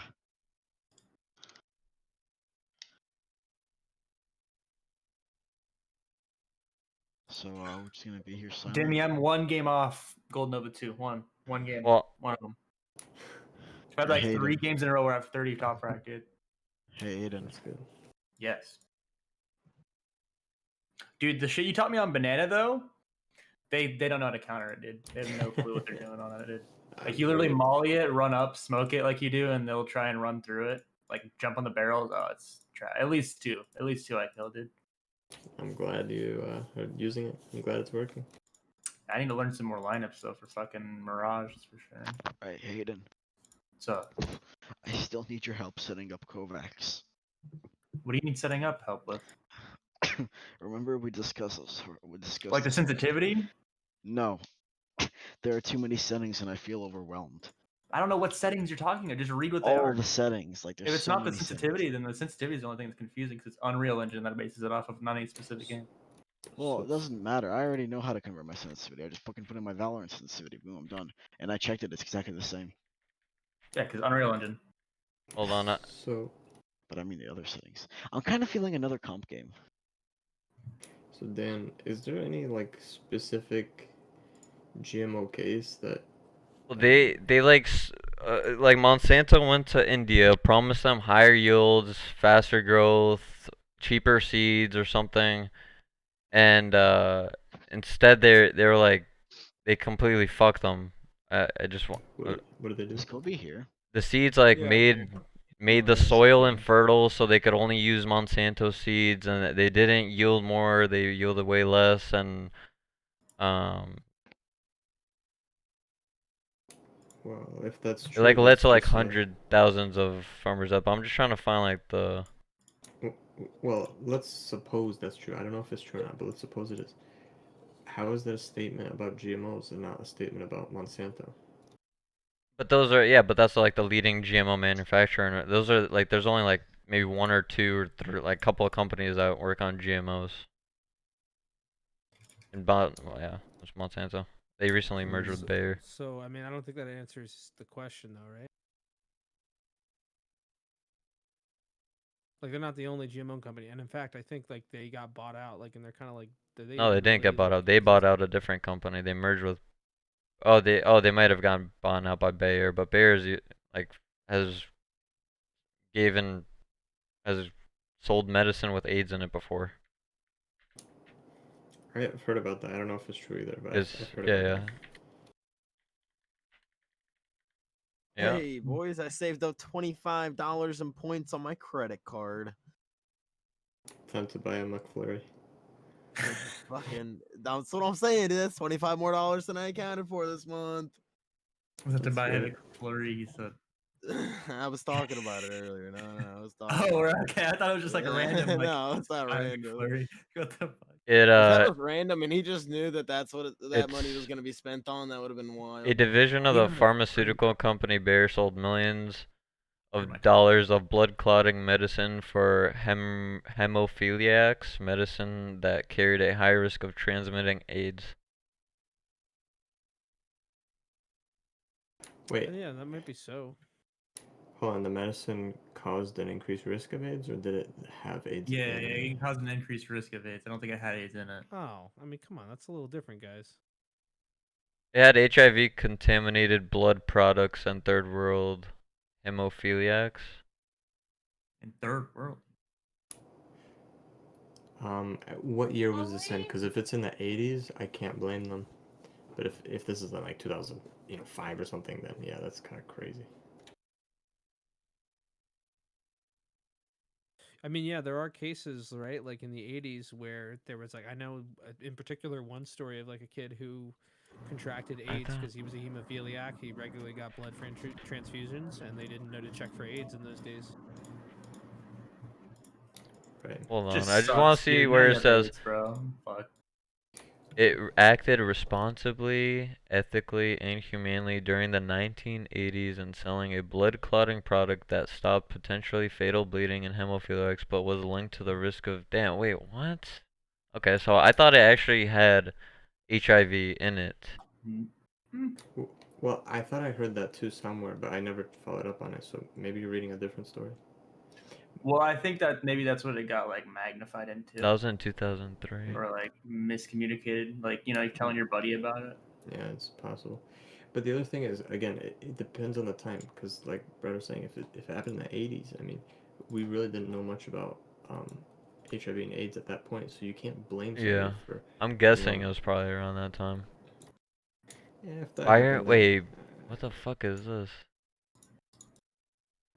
Wait, it says HIV tainted drugs. Hold on.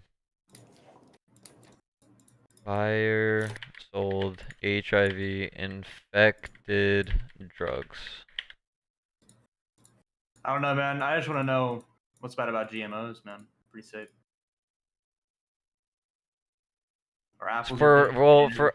I guess that's what had a high risk for transmitting HIV to treat hemophiliacs in Asia and Latin America means. I think that it did have HIV in it, but again, it was in the 1980s, so. What were you saying, Hayden? I just want to know what's bad about GMOs.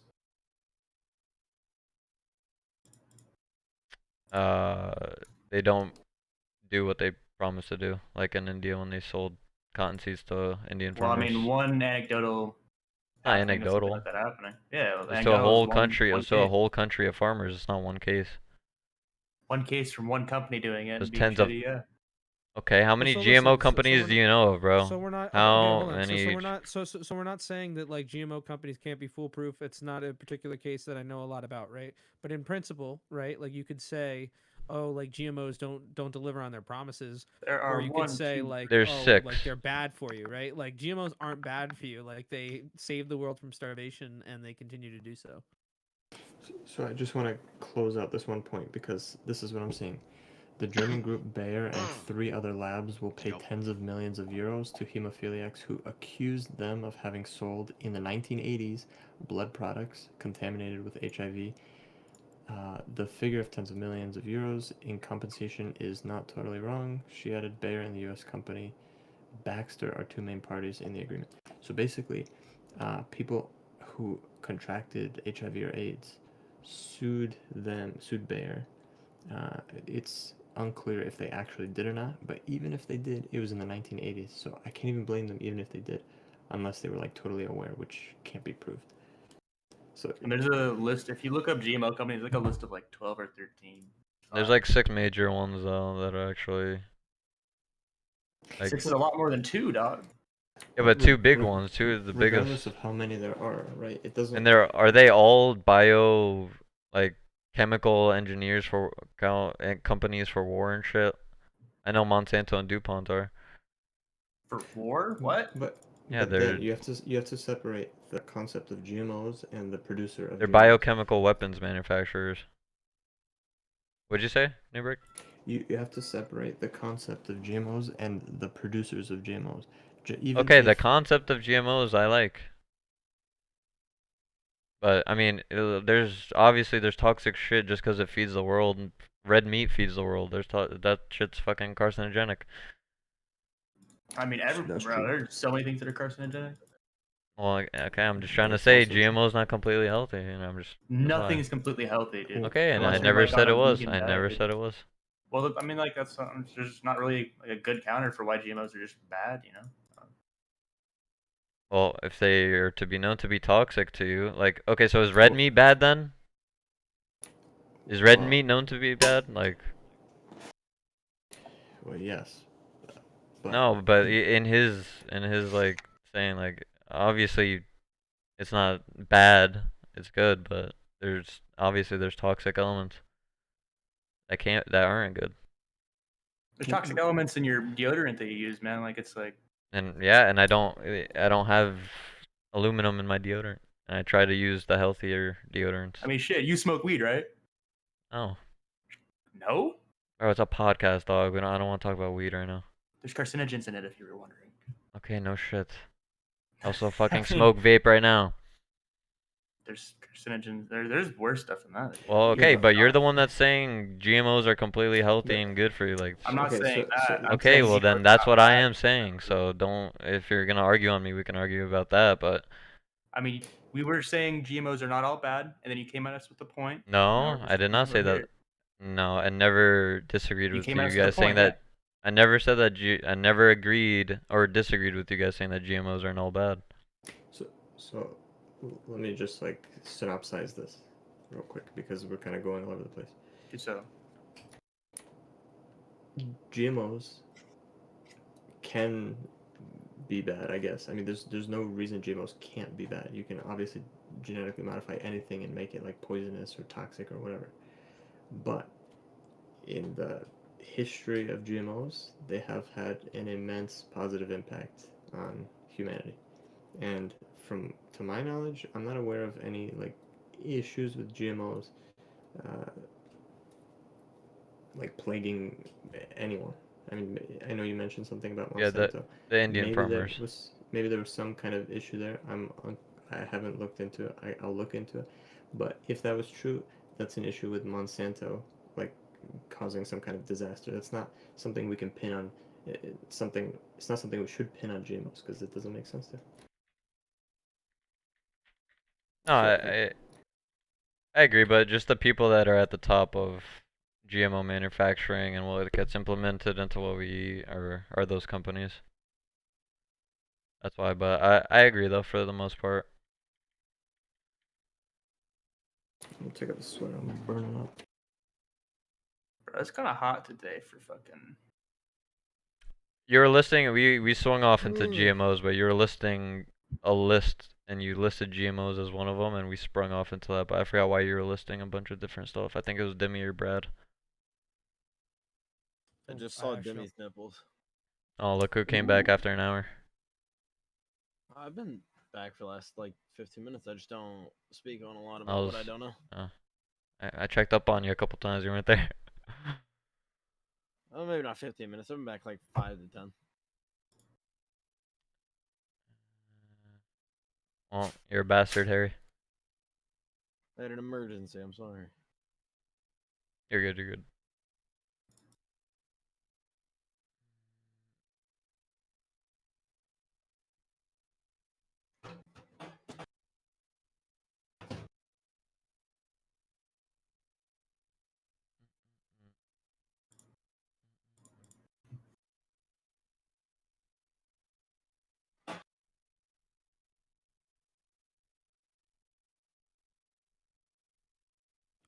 So what was all I saw there were other things on that topic tonight.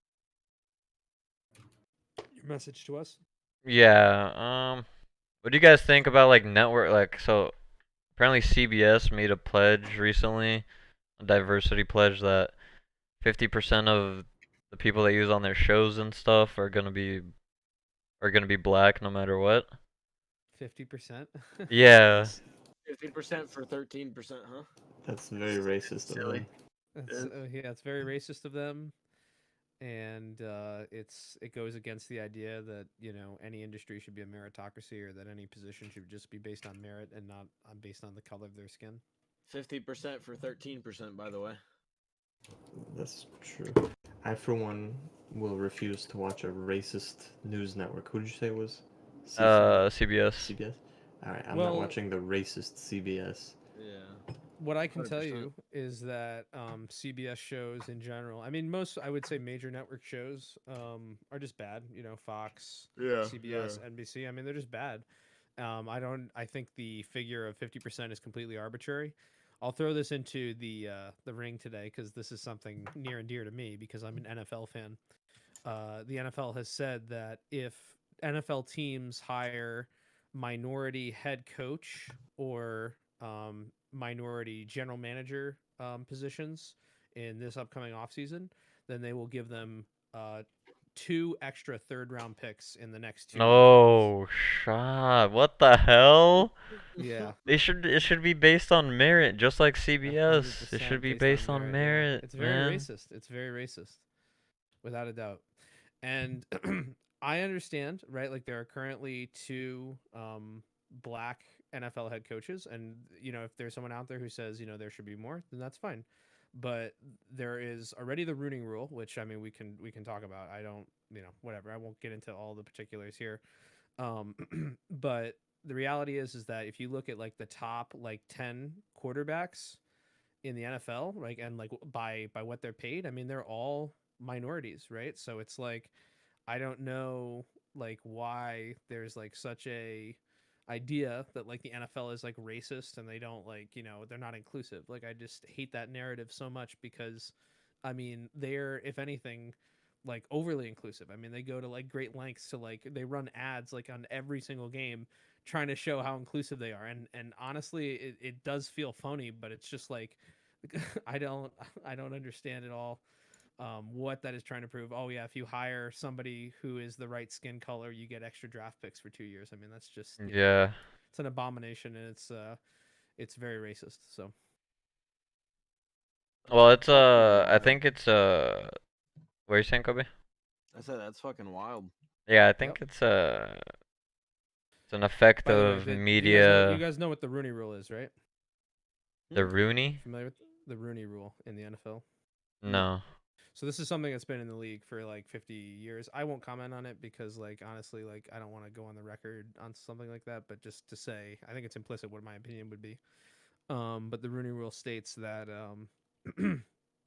you have to interview at least one minority candidate every like time like you hire like head coach or GM or whatever. Why would you not want to go on the record saying that? That's BS.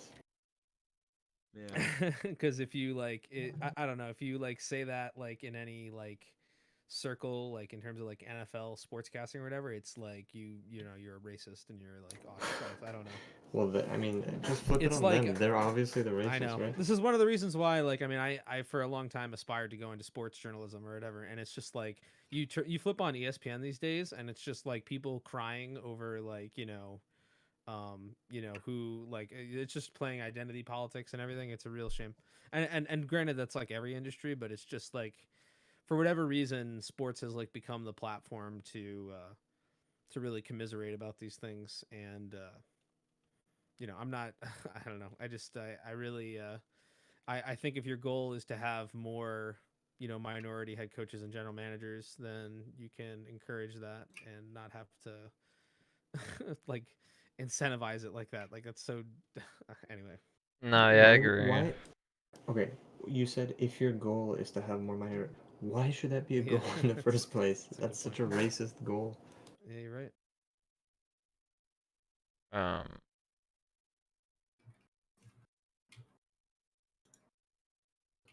Yeah, that's. I never knew about that rule. Wow. Disgusting racism. I mean, at the end of the day, it doesn't do anything to help if that head or whoever's interviewing the person to be head coach, right? If they don't like that Asians, black people, whatever, they're not gonna hire them no matter what. It's so weird. I hate to say this, right? Like this is kind of more than I wanted to say on the whole thing, but the reality is that if you look at the hires and the kinds of people that get interviews, right, for all these head coaching jobs, and it's something that I follow really closely, every year there's like some like minority candidate who will get interviewed. Sometimes they're probably a qualified candidate. Sometimes you can tell that they were brought in for an interview to satisfy the Rooney Rule. You know what I mean? Like it's just obvious, right? So like and you know what? Like I don't it's just like this is just one of the sacred cows in like the like the sports world that like it's like people talk about it like it's the greatest thing that the NFL ever did, instituting that rule. Oh wow. Maybe it is. Yeah, well, but yeah, go ahead. it's just the whole thing with the diversity pledges going around. It's just in effect everybody peddling like the systemic racism in America, which I don't believe is the case. Yeah, I mean it exists. Look at the Rooney Rule. Look at the. No, I'm kidding. It doesn't actually exist. Look at the Rooney Rule. Yeah, that's as close as we get, right? Or like affirmative action or any racial quotas in general. That's the closest we get to actual like systemic racism, yeah. Yeah.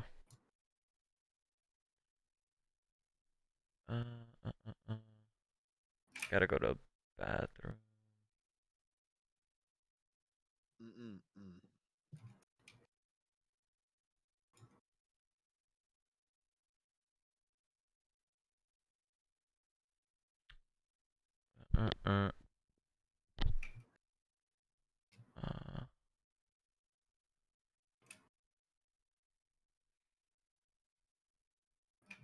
You guys think so okay, so somebody I forgot fuck me. Who the fuck said it? Whoa. Fuck me hard. This is PG. This is PG podcast, I thought. Safer word. Stoltenberg calls on international community to get rid of nukes. Says NATO members should keep theirs for now. What the fuck? That's a NATO security general. So do you think getting rid of nukes for everybody would actually help us or worsen the situation? I don't know. I don't really have an opinion. I don't. Because here's the thing, right? You get rid of your one super weapon, somebody else comes up with another one, right? There's always going to be someone grieving for power, and they're going to be wanting to take it by force. Like, and you get away your nuclear deterrent, your one assurance that you will in the end either be fine or avenge whatever you've lost. Yeah, I agree. Just, yeah. At the end of the day, you're just opening up for more conflicts. Yeah, happen. unless you lived in a utopia where you could systematically like de-weaponize the entire planet effectively, like, and that's just not realistically possible. That would never happen. I don't look at nuclear weapons as a necessary evil. I think that there are times in war, like the 2 times that they were used against Imperial Japan in 1945, perfectly justified and saved American lives in the long run, and as a consequence, also, as a side benefit, also saved Japanese lives. Ultimately. So there are perfectly justifiable reasons to want to use nuclear weapons or any other tactic during war. I approach war the way William Tecumseh Sherman approached war in 1864, and he believed that war was awful and it was bloody, but that you needed to use whatever tactic necessary to subdue the enemy and to break their will to fight. And America does have enemies, maybe not to the extent that we had in World War II or in the Civil War. And if there are people who or nations that are willing to harm us, we should use whatever means necessary to defeat them, nuclear weapons included. Right. And I think maybe as a consequence, like the mutually assured destruction is probably a good thing. If there are different nuclear powers, I think ultimately, the people who predicted for all those years about like, oh, we were all going to die in a nuclear war. I mean, here we all are. So you know what I mean? Yeah. Because everybody's so fucking afraid of them, bro. Who afraid of who? What's up? Oh, What's yeah, I going mean, on? I Hold think on. Afraid of the people nukes, bro. Because one goes off, fucking 40 gone. I think people are justifiably afraid. I'm not saying that Hell that is yeah, dude. justifiable, but what I would say is that I'm more interested in the peaceful uses for nuclear power, which are many and are very underrated.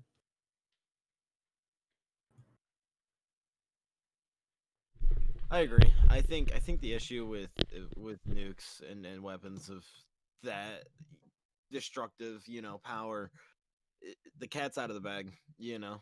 Everyone has them. So you use one, somebody else it's just a never-ending cycle, and I think that's why we probably won't see nukes until the end of the world. If that was the course that the world was to take, we won't see nukes in action until the end of the world. 100%. Oh yeah. Well, how many countries do have nukes right now? It's There's like a 7, lot right? there to unpack. So many, dude. Unpack it. There's I just got here. Essentially, what I'm saying is that I don't believe, because of the mutually assured destruction, right? The cat's out of the bag. Everybody has nukes, right? Whether on our side, the other side, everybody has nukes. So essentially, we use one, the other sides use one. It's a never-ending cycle. It's just mutually assured destruction. That's why I believe we won't see nukes being used until the end of the world. Like when. What do you mean? What's the end of the world?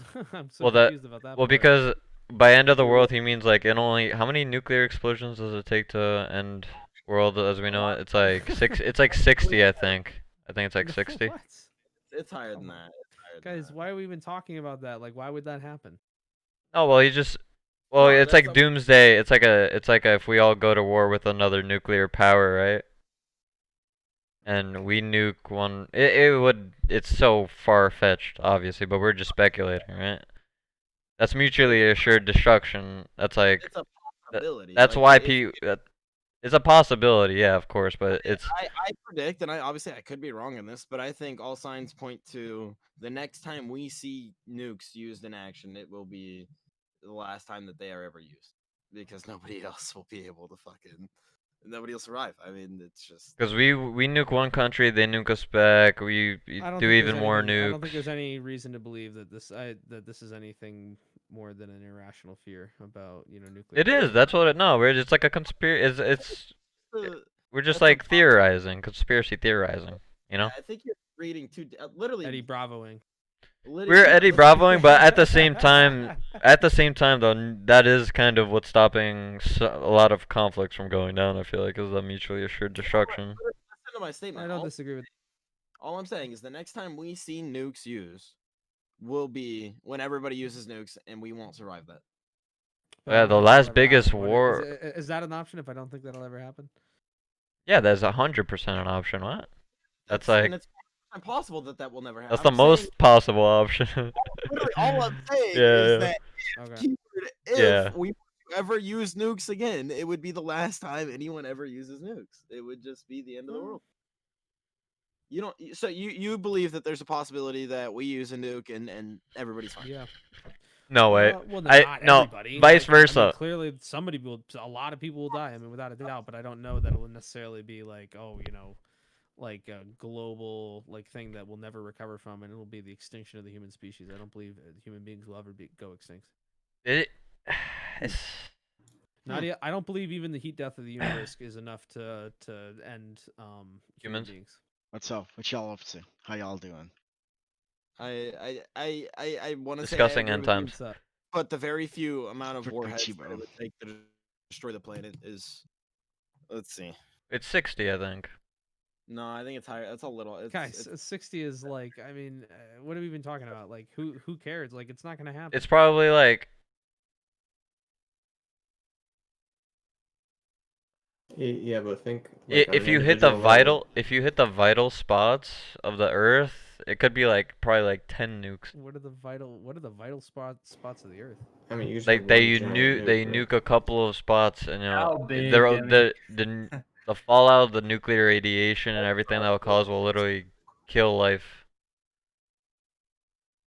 And like Hey man, even the cockroaches survive, dog.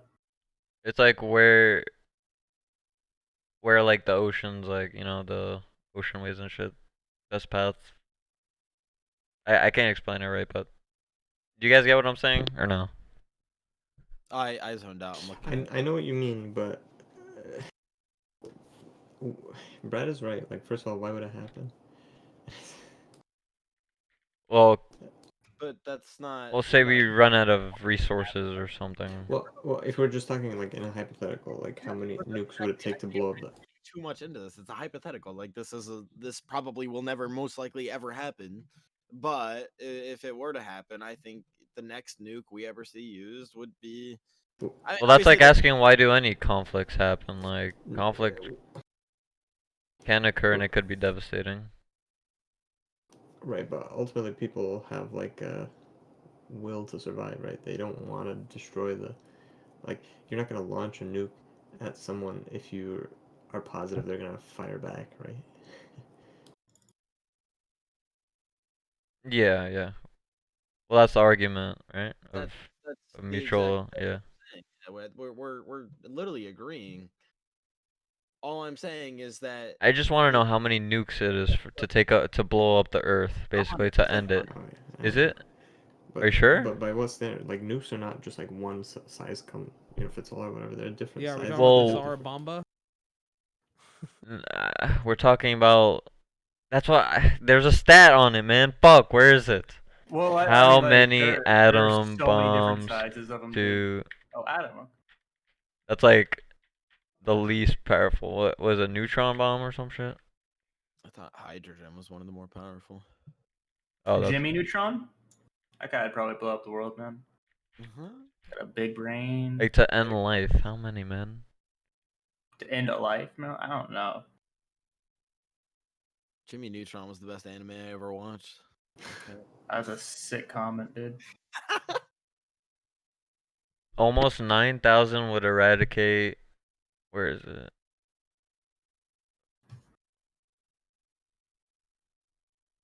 The Castle Bravo thermonuclear hydrogen bomb is no slouch. Almost 9,000 would eradicate what little there is on the moon. Fuck. Okay. Take a fuck ton of them, bro. Take a fuck balls of them. While we're on the topic of nukes, you know, there's like some guy who lived in Nagasaki, and then he like was traveling in Hiroshima, and the bomb went off while he was in Hiroshima, and like he went back home, and the bomb went off in Nagasaki, Yeah, and he survived both of them.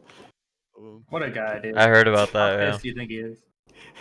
Dude, that guy's probably like never like you gotta have nightmares for the rest of your life. Like anywhere you go, there's fucking nukes. Man, I'm gonna look it up. Man Hates dodges Americans, both. dude. Literally despises us. Probably. I mean, I don't blame him if. I mean, The man who survived. He shouldn't, because I mean, we liberated them from imperialist, Shintoist oppression. Hey man, He doesn't have the same thought process. All right. Town to town, bro. Yeah, I'm Loves sure it behind that you now. I'm sure that there's a chance that because hatred of people like Koreans and Chinese was The very atom bomb, common in Japan the in those most days, that they probably devastating thought it was for weapon the best, but mankind has ever invented. I don't subscribe to their racist ideology of Imperial Japan. What? Watashi wa gay. I just got back, or I just started listening. I just got back, but I mean, honestly, if we're being completely honest, right? It wouldn't take. So if we're talking about blowing up the entire Earth, obviously tens of thousands of millions of nukes it would take. But, no, it would take like. no. I think he doesn't mean like to wipe out Oh, humanity. I think he means to blow that shit up. Oh, to blow the shit out. Like you couldn't even fathom the amount. But like taking out all life, right? The scariest part about a nuke, right? A decent sized nuke is the particle ejection, right? All the particles of dirt and everything get thrown up into the atmosphere, right? You launch enough nukes, dude, you're literally in the fallout, right? How far the radioactive fallout carries. Yeah, That's in the smoke and the. Just gonna cloud the Earth. So like there was like a Nuclear winter. huge like exposure at like Chernobyl, right? So we have a somewhat of an idea of like what that looks like, right? And you know what? You go there today, and it looks like anywhere else that you'd go. Well, honestly. we have. Like it's well, like, we've like, tested. Yeah, there's like a lot of issues there, right? Because of like the radiation, and it isn't completely safe. Have you seen that River Monsters episode, bro? That fucking catfish was ugly, dude. So, but nobody lives there. Why? Well, it's because they were evacuated. Yeah, obviously, and the radioactive levels are still too high Did for you- people to live there. But no, but in other words, no, right, we like, have better nuclear testing than that. And in other words, it hasn't been that long, right? And it's like the place is recovering. Did you guys hear about that story? We tested a bomb, somewhere by like Hawaii or some islands. I'm gonna look it up here, and there was nuclear testing on. we tested it, US and then the islands, yeah. and then we didn't tell the indigenous people that lived on that tiny island that we were doing it like not too far away, so we could test like what the radiation would do to them and shit. Yeah, Did I've you hear heard about that? And I think The that you story? have to kind of like prove it. That's kind It of is- the thing, right? it is so there's a lot proven. of variation on the story. I've heard versions of the story where Have you there seen the was, like, United documentaries? States. Well, I've seen the stories of United States soldiers that were told they could get close to the mushroom cloud, and they were not informed of the risks. There is a lot of stories of, or actually, not even stories, right? Like it's known that there are very tiny atolls, like Bikini Atoll, in the Pacific Ocean that are completely uninhabited where they did nuclear testing, right? So that is like absolutely a fact, right? But the fact that like, oh, they did it really near an indigenous population just to test the effects. I mean, these are things that have to be proven. You know what I mean? Like anybody can just make that claim. It's Go not. back to your point It's not a about claim. It was a. Chernobyl. It was Chernobyl like. wasn't necessarily. It was a reactor leak. The actual reactor core itself had a malfunction and completely leaked all over. It wasn't an explosion per se. It was a steam explosion. Yeah, but it wasn't like a nuke explosion. Right. No, of course. It was a nuclear leak. You know, the reactor. Well, it was a steam explosion that spewed. In other words, I'm just saying we have a reference for what like fallout. To a degree. Like, well, like this. So there was a steam explosion that like loosened the radioactive graphite rods, and all that material got thrown out into the atmosphere, right? Like all those radioactive particles, and they were even detecting radiation as far as like Sweden and stuff, right? Okay. So yeah, go ahead. Between 1946 and 1958, the U.S. detonated 67 nuclear devices in and around the Marshall Islands, and it impacted the Marshallese people really badly, like on Tesla. According to, well, it's on documentaries, and I'm reading off from a documentary right now, but like that. Listen, I mean, I'd be happy to look into that kind of stuff. And I'm not saying that it isn't true, but it's just like that. Like I said, that stuff just needs to be proven. That's all. Yeah, 100%.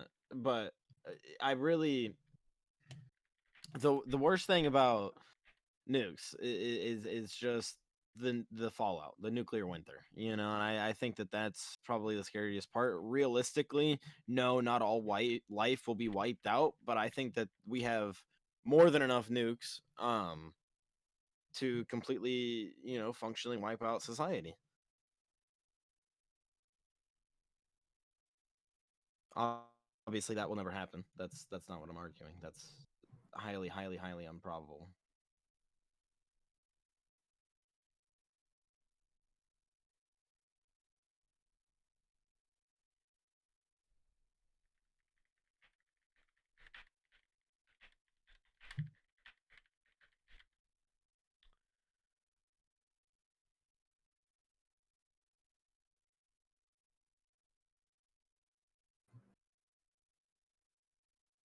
One of the narratives that really bothers me is that dropping the nuclear bomb on Japan was a bad thing.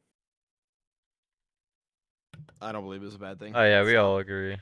It was Okay, the right thing to do, just, but just throw that out there.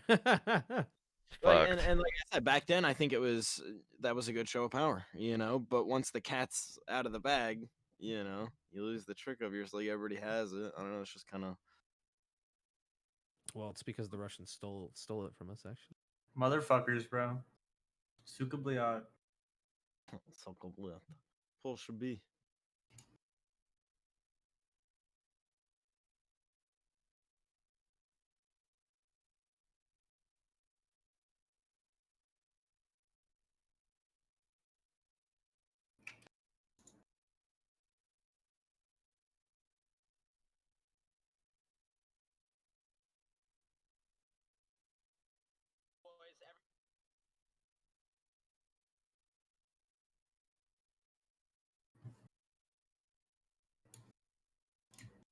Like the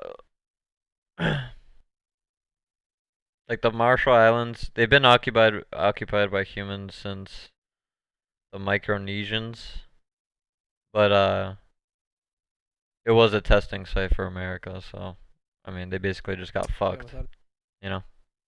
Yeah. There's multiple like,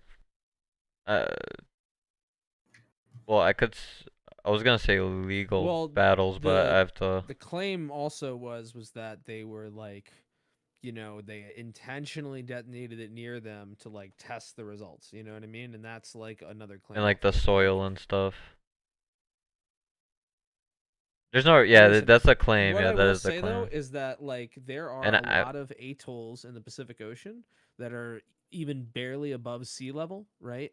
And historically have had no human settlement at all, and these places are still U.S. territories, completely uninhabited, and you know, now they're just like nature preserves or whatever. You know what I mean? So it's like I don't see anything wrong with like doing nuclear testing on places where there's been no historic settlement. If it has any human impact at all, that's obviously really bad. Yeah, I forgot where I was going with that. Anyway, like, oh, I was just asking if you guys heard about it, I guess. But yeah, I thought it was pretty fucked up though. They should at least like, come on, it's America. Like, you could at least like, well, I guess if they don't want to leave, you can't really make them leave. What do you mean? Like, I was gonna say you could just like offer them, like, if you're testing nukes on that shit, obviously you could pay for them to live somewhere else, move them into the U.S. or some shit, get them on some government assistance. Well, I'm pretty sure this is like it is still U.S. Like it is part. They are in the United States. Like if there was ever someone who got screwed by it. But that instead of like not telling them it's going on or something, just move them the fuck out or like, I don't know. But if they don't want to move, that's another question. Yeah, you shouldn't be allowed to force them. Definitely not.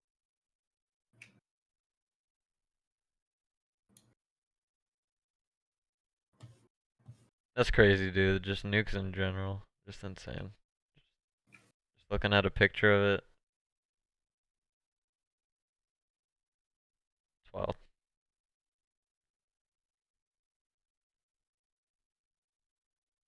Mm-mm. I mean, I don't really want to talk about loot boxes. We can, but Yeah, what do you, I was what do you confused guys? about that We one. could talk about What does that whatever. mean? Yeah. What What does that mean? I was just spitballing random topics, but like, I don't know. But Like, what about loot crates? I'm confused what the issue is.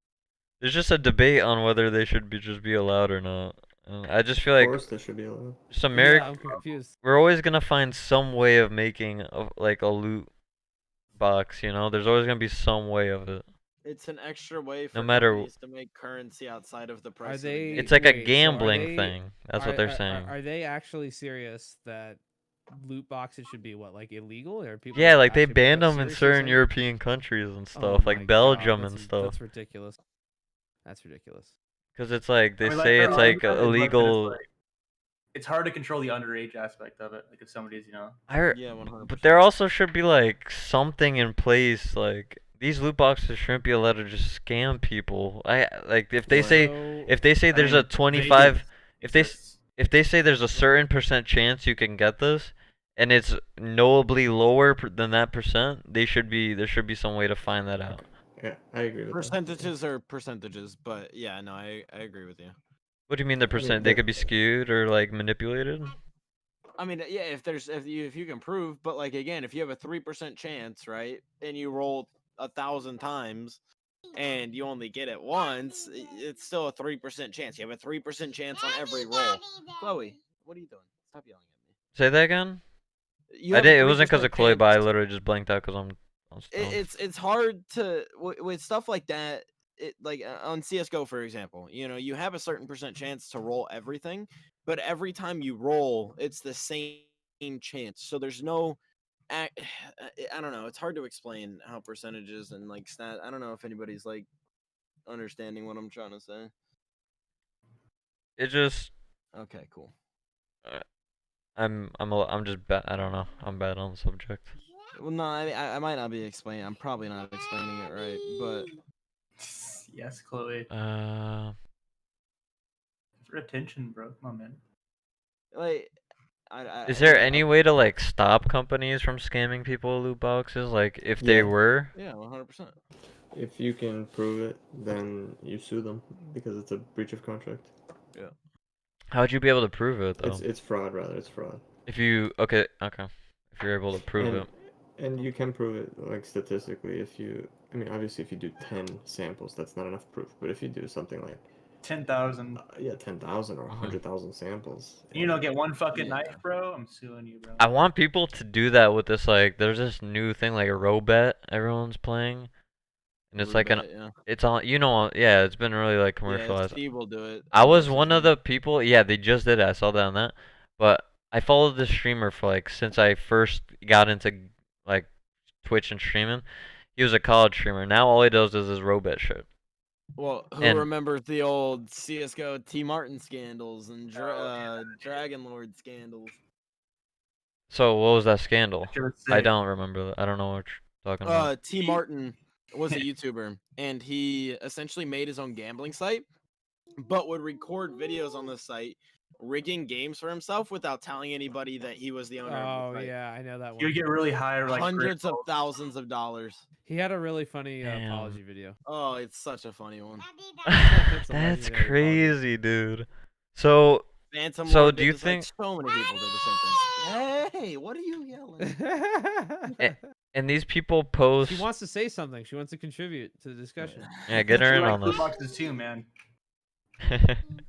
She got a case hardened AK earlier, dude. Nuts. So, Steve, that's what led into whenever people made videos on YouTube, like gambling videos and stuff like that, they had to disclose, like there was rules written into YouTube. Okay, hey, YouTube's regulation that they had to disclose whether or not they were being paid by the site or they were owning the site or whatever. I think it went higher than just YouTube rules, actually. Yeah, no, it like Steam, everything, bro. Like I think it was like a genuine U.S. law. Yeah, like a genuine law. I'm genuinely suspicious of Robot then. I don't know because No, 100% you should be. All gambling sites are fucking bullshit. Dude, All but- gambling sites are 100% bullshit. Stop. it's like it's just you see him hit like 40K if he posts like 2 or 3 times. He's Yeah, got but like only the YouTubers. insane donations. Only the YouTubers. Only the Only the YouTubers. streamers. Only- That's why I'm saying it's weird. And they get given that money too. They don't deposit. Well, they're that money. sponsored by That's that what they get- company, and they Yeah, get so given what it. is, the company. Yeah, so they get paid to their bank account directly, right? And then they get money put into their account on the site to make a video with. I don't know if they're able to withdraw the money after they win or not, but See, they still get yeah, given the free I money. don't know. It's so tough. You just gotta look out for scams like that, I guess. If you're dumb enough to, Exactly. you know. Exactly. gamble online. Caveat emptor. Buyer beware. That's the basic. Unless principle. CS cases, and that's okay.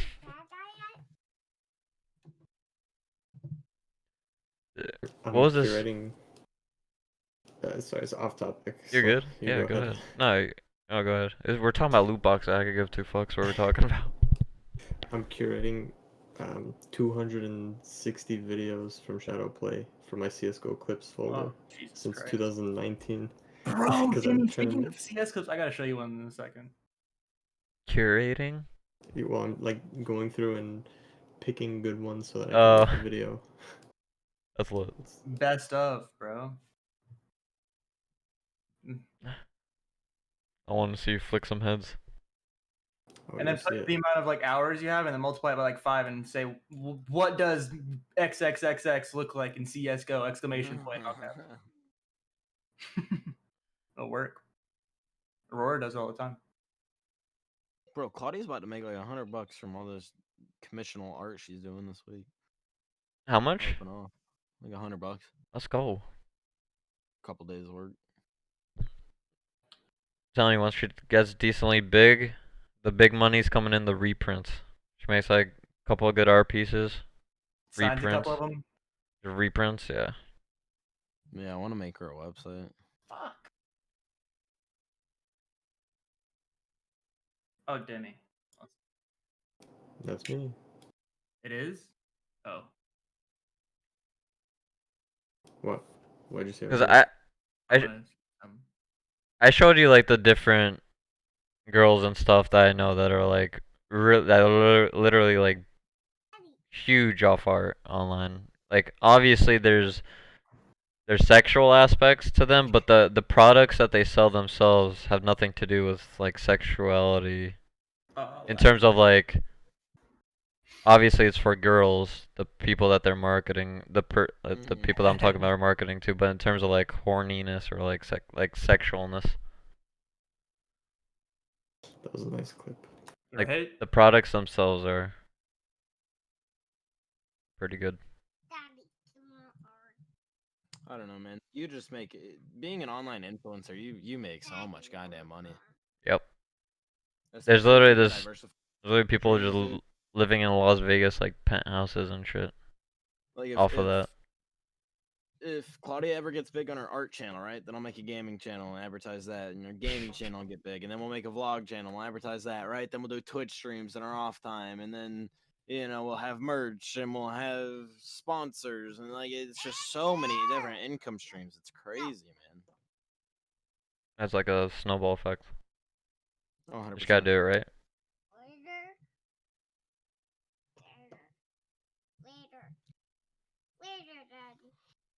Alright. Is there any random stuff you guys want to talk about?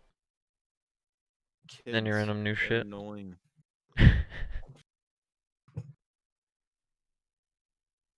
I think we can never emphasize the merits of seltzer water enough.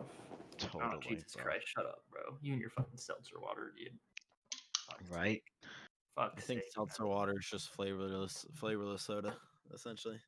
It is. If there's no alcohol in it, what's the point? Alright, so Thanks. He pushed the talk just for that too. That guy in the CS lobby just going making noises, dude. Burping. No.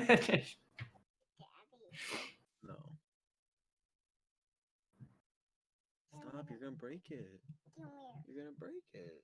Give me that. No. Come here. Oh.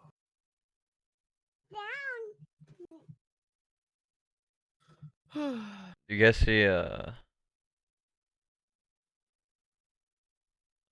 hold on, Biden's advisor for his COVID task force or something? No. Totally, bro. Yeah, I'll show you what he said. You, Chris, you're a little bitch. What did I do? You were born. That's racist. The fact that you finished Arrow Manga Sensei is pretty depressing too. Hey, shut up. That's racist. I'm a young child. I cannot be harmed. Or else I will sue you. Sounds good. This is from Fox News, so but but he did say that Biden coronavirus advisor Dr. Zeke Emanuel once argued it's not worth living past 75.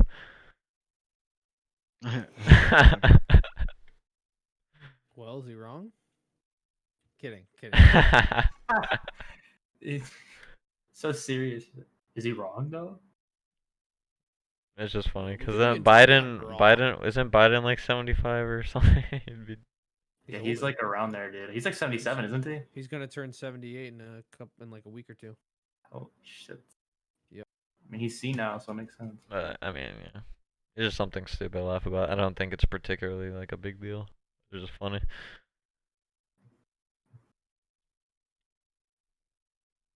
He sees.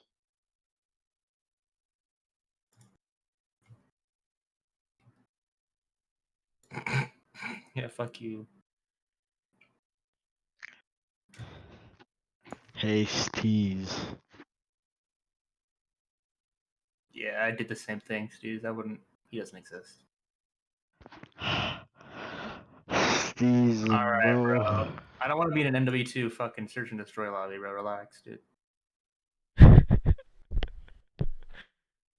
Just make it the most. Yes, craze lad. What's Lover. up, What do you want? How you doing, bro? Go fuck yourself. I just lost the comp game, so I'm sad. You're a bronze 2, dude. I'm a gold 1. You're a gold 1? Aren't you on like a 3L streak? Bro, Are I've you been not? losing my games I D rank. Solo queue, I stop get the solo I queue, get man. 3 losses. I lose 3 ranks. Where's your bro, loss? solo Where's your queuing's D ranks at, fun. bro? My Well, D ranks, dude, I just in got my like rank. gold, dude, you don't. It's hard to like D rank. It's easy to rank up. Like seriously, like if you like That's how it should be. pushing for it. I don't know, bro. Evan deranked out of gold like 5 times. He went down to silver like 5 Yeah, times. but like he's gotta like it's solo like performance as well. So you've got to consistently. Evan also takes fat dabs before every game. He does. I'm going Viper on Ascent. No, stop being a Viper one Christ. trick, please. Nobody likes What do you Vipers. mean? I play Brim on every other map. Kiko was literally talking shit about you. People like you earlier today in the stream. Wait, Like, so if you do want to you- get good at rank, don't be a Viper one trick.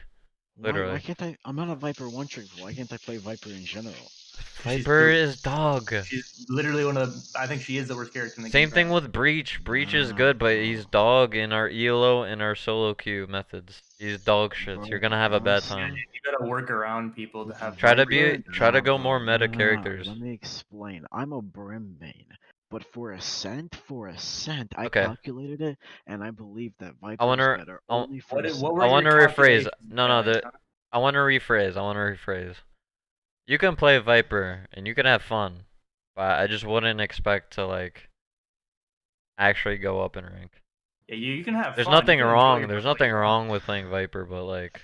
Bro, why y'all gotta be so racist against me? I'm so confused. Her ultimate is still extremely 'Cause underwhelming. Her ultimate's like not bad. Her ultimate's Her hot. snake bites I are would fuck nice. her ultimate. But her orbs, like her smokes and her walls, have to be really coordinated with the team.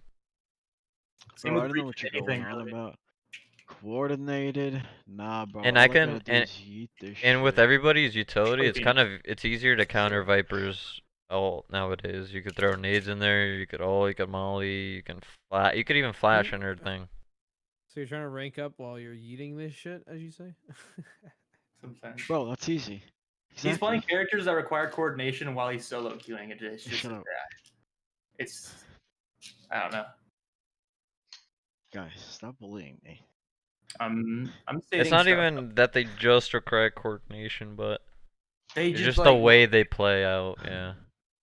Like just like to make Viper even viable, yeah. But Breach for the most part, he's alright if you're solo, but like if you're coordinated, dude, he's like top tier. Oh yeah. I mean, dude, I don't know why you don't just play Phoenix and just own if that's the case. Like I don't. Well, yeah. That's why. Yeah. Oof. I tried just Breach for a yeeting little him. after He they said buffed oof. him, but I He wasn't said having. oof, and he's gonna play Viper right now. He's a Viper one trick, dude. He's just one of those people. It's okay. He's gonna yeet it with a Viper. Is his words, not mine. Yeah, bro. I'm gonna yeet it with Viper. You're gonna get fucked on while playing Viper, more like. I don't know why Alright. you would have such a Cause she's shit. She's a bad character. Worse in the game easily. Did she flash around a corner for herself? Breaking news: Melania refusing to meet with Jill. To meet with who? Joe Biden's wife. No kidding, it doesn't even. Jill and Joe.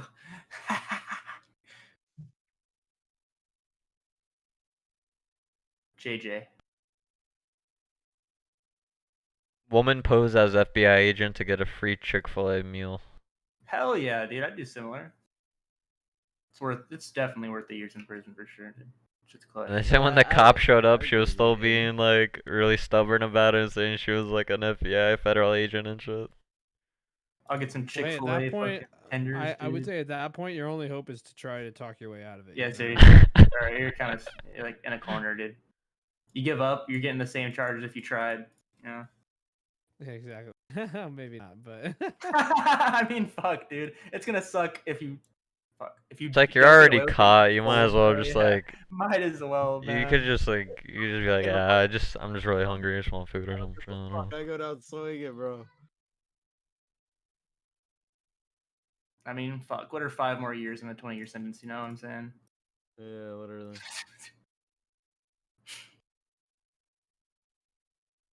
When in doubt, walk it out. So, like, Demi, you been playing any CS at all recently? I played one today. Was it a good time? We played against a hacker, and we went 12-16, so... What did you go? Listen, I always go positive, right? I'm Oh, always so dropping you're 30 a bad bombs, 40 gamer, bombs. bro. Bad gamer, dude. Come on, man. At least Listen, drop 35, 40, bro. if You're a my bad KD isn't 2, then I feel like I underperformed. Exactly. ADR's got to be like 130 or you're just bad at the game, dude. Minimum. Minimum. Minimum.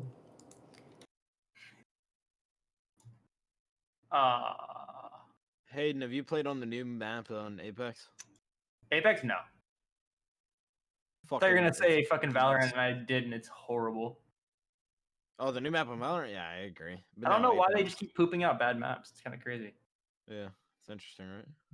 Ascent's like alright, but still like Grew on me a little bit, I guess. The game doesn't flow very fun anymore for me. No, definitely not. CS is hella fun though. I would play some CS tonight if yeah, we guys, let's do finish the that. podcast. I know you guys are talking about CS. I'm getting like really kind of like frisky for some CS. Not gonna lie. Hey man, we can do whatever you want, baby. Yeah, we could wrap this up soon. Definitely. Yeah, if you have any other topics, I'd be happy to talk. But I do want to play again. Just one? What map? What map you thinking, huh? Listen, I like all the maps, so I don't care. Totally, bro. Totally. Come on, cutie. Just give me a map choice, man. I'll veto it. Thoughts? Comments, concerns? No. Sounds like we're playing Anubis, man. That's so nice if that's the case, you know. All right. Here's a deep one. How can we fix growing mental illness in the country? Growing rates of mental illness in the country. So I have a potential answer to that, but I'd rather let somebody else say something first. I haven't really thought too much about how to end it.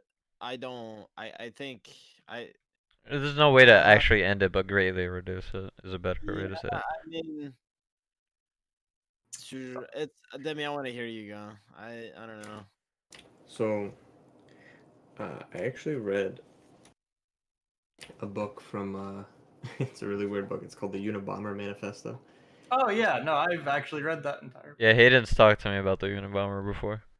So And Demi, actually. That guy drew some very weird conclusions. I think he actually had some good insights on certain problems in society. So, yeah, go ahead, sorry. Particularly, people are becoming more and more detached from, like, reality, I should say. I don't want to say reality because obviously you're in reality, but the reality of their circumstances. They're becoming more and more detached. So, for example, if you want to eat, you've completely lost the concept of what it takes to get the food, like, onto your table or into your supermarket or wherever. People used to work, day and night, 7 days a week, their entire lives in order to, just barely subsist, just being able to feed themselves and their family. And, like, they would have children, and most of the children would die. So, like, it was such a difficult time, and, I mean, they really put all this effort into just surviving, and now people have like such a dissonance because of the luxury of our time. You have such a dissonance with how easy it is to get food. You don't really, I mean, food among everything else. I mean, you just have so many luxuries that you don't. People kind of feel like there's they lose their tie to reality, their efficacy in reality. They lose what it is that makes them human. Almost I becomes don't want to say makes them ungrateful. Ungrateful. essentially. It's like they lose their purpose in life. Like when you're you don't have an ability to choose your purpose when all you can do is farm. Like that's your purpose in life, is just to live, right? So that's what you're doing every day, every night. But we've gone past that, and now we're at a point where people have to choose their purpose in life and pursue goals which are challenging, and that you have to kind of artificially challenge yourself. I mean, right now you could just chill out, sit back, smoke weed all day, and watch Scooby-Doo for your entire life, and live off of welfare, and you're gonna form depression, anxiety, like it's gonna happen. But you have to kind of artificially, I mean, you have to self-impose discipline in order to I guess to achieve happiness, to achieve fulfillment in your life. So I think it's a problem that a lot of people aren't self-imposing discipline. They aren't pursuing difficult, challenging goals in their life, and I think that's a major part of why people seek to belong to some group, so that they can claim the achievements of a certain group, or feel like they belong to a certain group. Like, for example, you can be part of a gay rights group, or a Black Lives Matter group, or this and that, and that's replacing your own achievements with the achievements of a group, or the cause of a group. So That's true. lack of purpose That was a on great a fucking on a answer. Holy self shit. level. Yeah, I like that. I like that, Demi. That was good. Thank you. So essentially, what you're saying is lack of you think that why we're so split right now, why everybody's looking for a group, why everybody's in a group, is because of the fact we've lost our self purpose, like all of our goals, trying to achieve those goals. So we're looking for that purpose in those groups essentially, and that's where a lot Right. of our mental health issues come from. I believe, yeah, mental health issues stem from losing your tie to reality, like losing that 100%, guys. 100%. Yeah. it comes from losing your grasp on your effectiveness in dealing with reality. You start to be worried with the unknown. I mean, you train yourself to think that like everything just happens outside of your control, and that's just how it is. And then you develop a fear of the unknown. I mean, you develop a fear of reality because it's something unknowable, uncontrollable.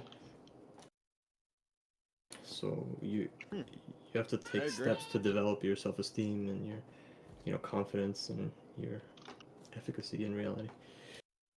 Absolutely. How do you I make agree. people do that? Have you ever watched the movie Idiocracy? Yeah. How do you make people not go toward that? Because I feel like with football and everything, and so we're headed. Well, I Trump think and it's through Kanye. just spreading good ideas. I don't Yeah. think there's anything. I mean, it's not like one person can save the world, right? Mhm. You can do the most you can, and you should try to save the world to the degree that you can without sacrificing. Right? I mean, because you live in the world, you should. Um, But to in achieve that a tough sense, goal, you even do have to sacrifice sometimes, or is my like? not okay. Like it depends on your definition of sacrifice. Yeah, that's what I If was about if to we're ask too. using the strict definition of sacrifice, meaning trading a higher value for a lower value, meaning it's a strict loss, then sacrifice is never necessary. It's purely self-destructive. If we're using the colloquial definition of sacrifice, which generally means doing something you don't like, something you don't want to do, but you know is right, that's not like that doesn't actually mean sacrifice. But yeah, it's sure in that sense. Sometimes you have to do things you don't want to do. Sometimes you have to work hard, or you know, do difficult things. Save up money so your kids can eat. Yeah, like things like Right. that. Yeah, Exactly. but people colloquially refer to that as a sacrifice, right?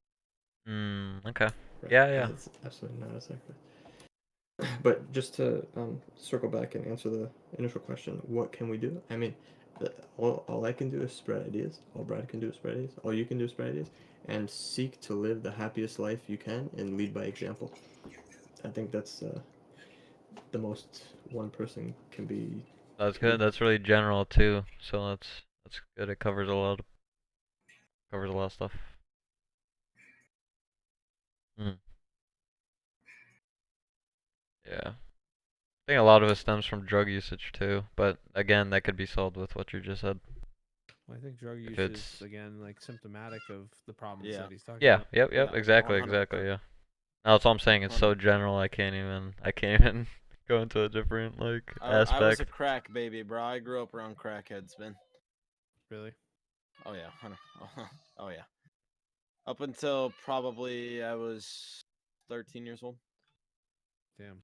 Well, you turned out pretty well, Kobe, so that's good. Yeah, really. Oh no, I'm just good at bullshitting, guys.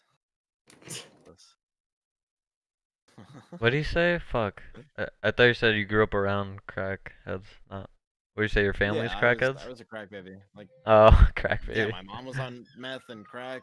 Dude. Everybody she was with, we went You house guys. to house for years, living on couches, and So it was Hunter Biden's crazy. son got on stage after one of Joe's speeches after the election, and it apparently has like a baby. I wonder if that baby's a crack baby. That was a long time ago. It's fucked up. It's fucked up to think about, but hopefully it was a long ass time ago and he's clean, because I don't want that baby to be a crack baby. How did he look? I didn't see how he looked. He just Super looked easy to like tell. what, the crack baby? The baby? No, I'm talking about Hunter. It I love doesn't. Hunter. It's not take a super lot easy to spot tell. a crackhead. I mean, you He's have super the rich. functional crackheads, and then He's you have the super crackheads. rich. That doesn't necessarily matter. I'm not saying he's a. That does not necessarily matter. I'm not saying he's a crackhead all the time. I'm saying, you know, he goes in and out. Not being a crackhead, but he's always on that coke, you know. No, if you go in and out, Okay, I can't prove anything. if you There's you're a on picture of him with a crack pipe, allegedly. you were never out. Huh? You're still an addict. If you can't get an addict enough to never go back to it, It's a serious response. you're just not. You never got unaddicted to it. You never lost your addiction.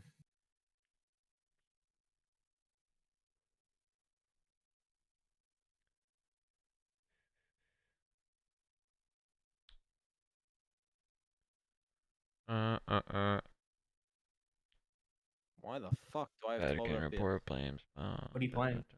GTA. That's why.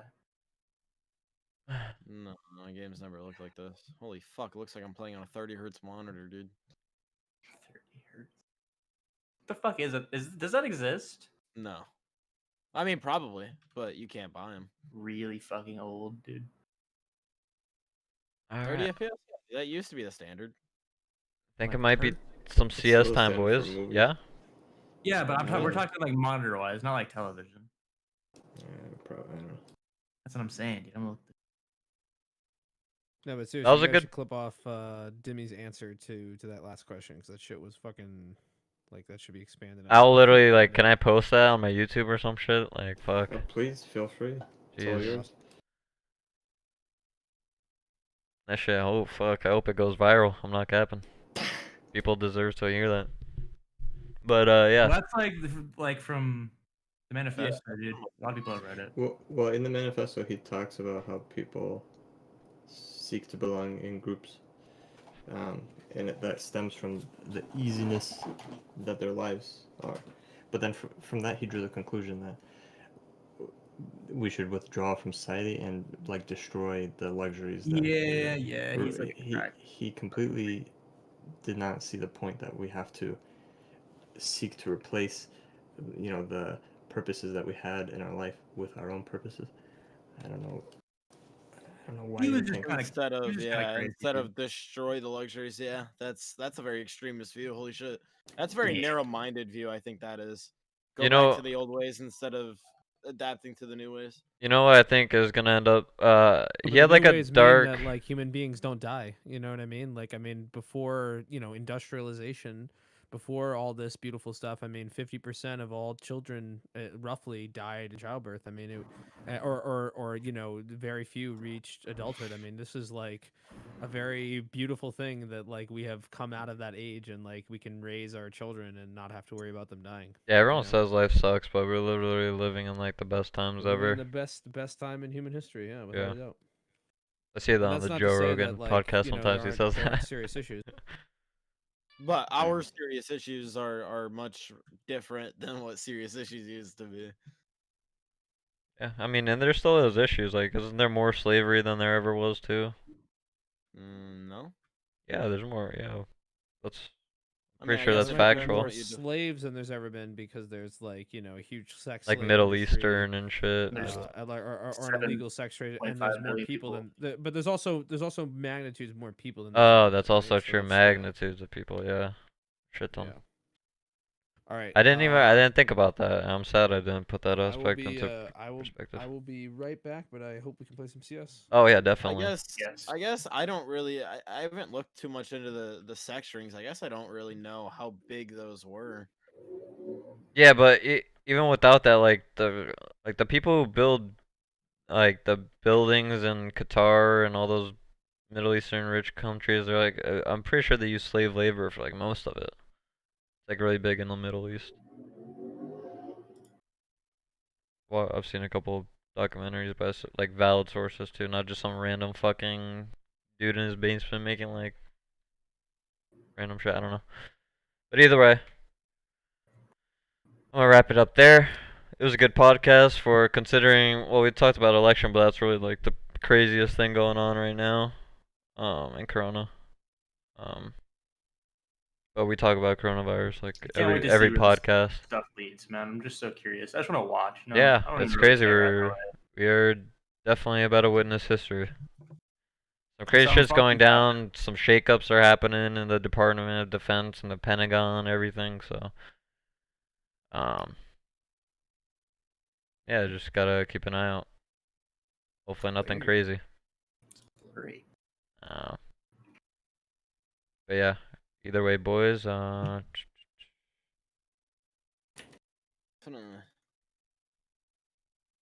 the fuck are you What? clearing? Oh, I hate this guy already. Oh, nice.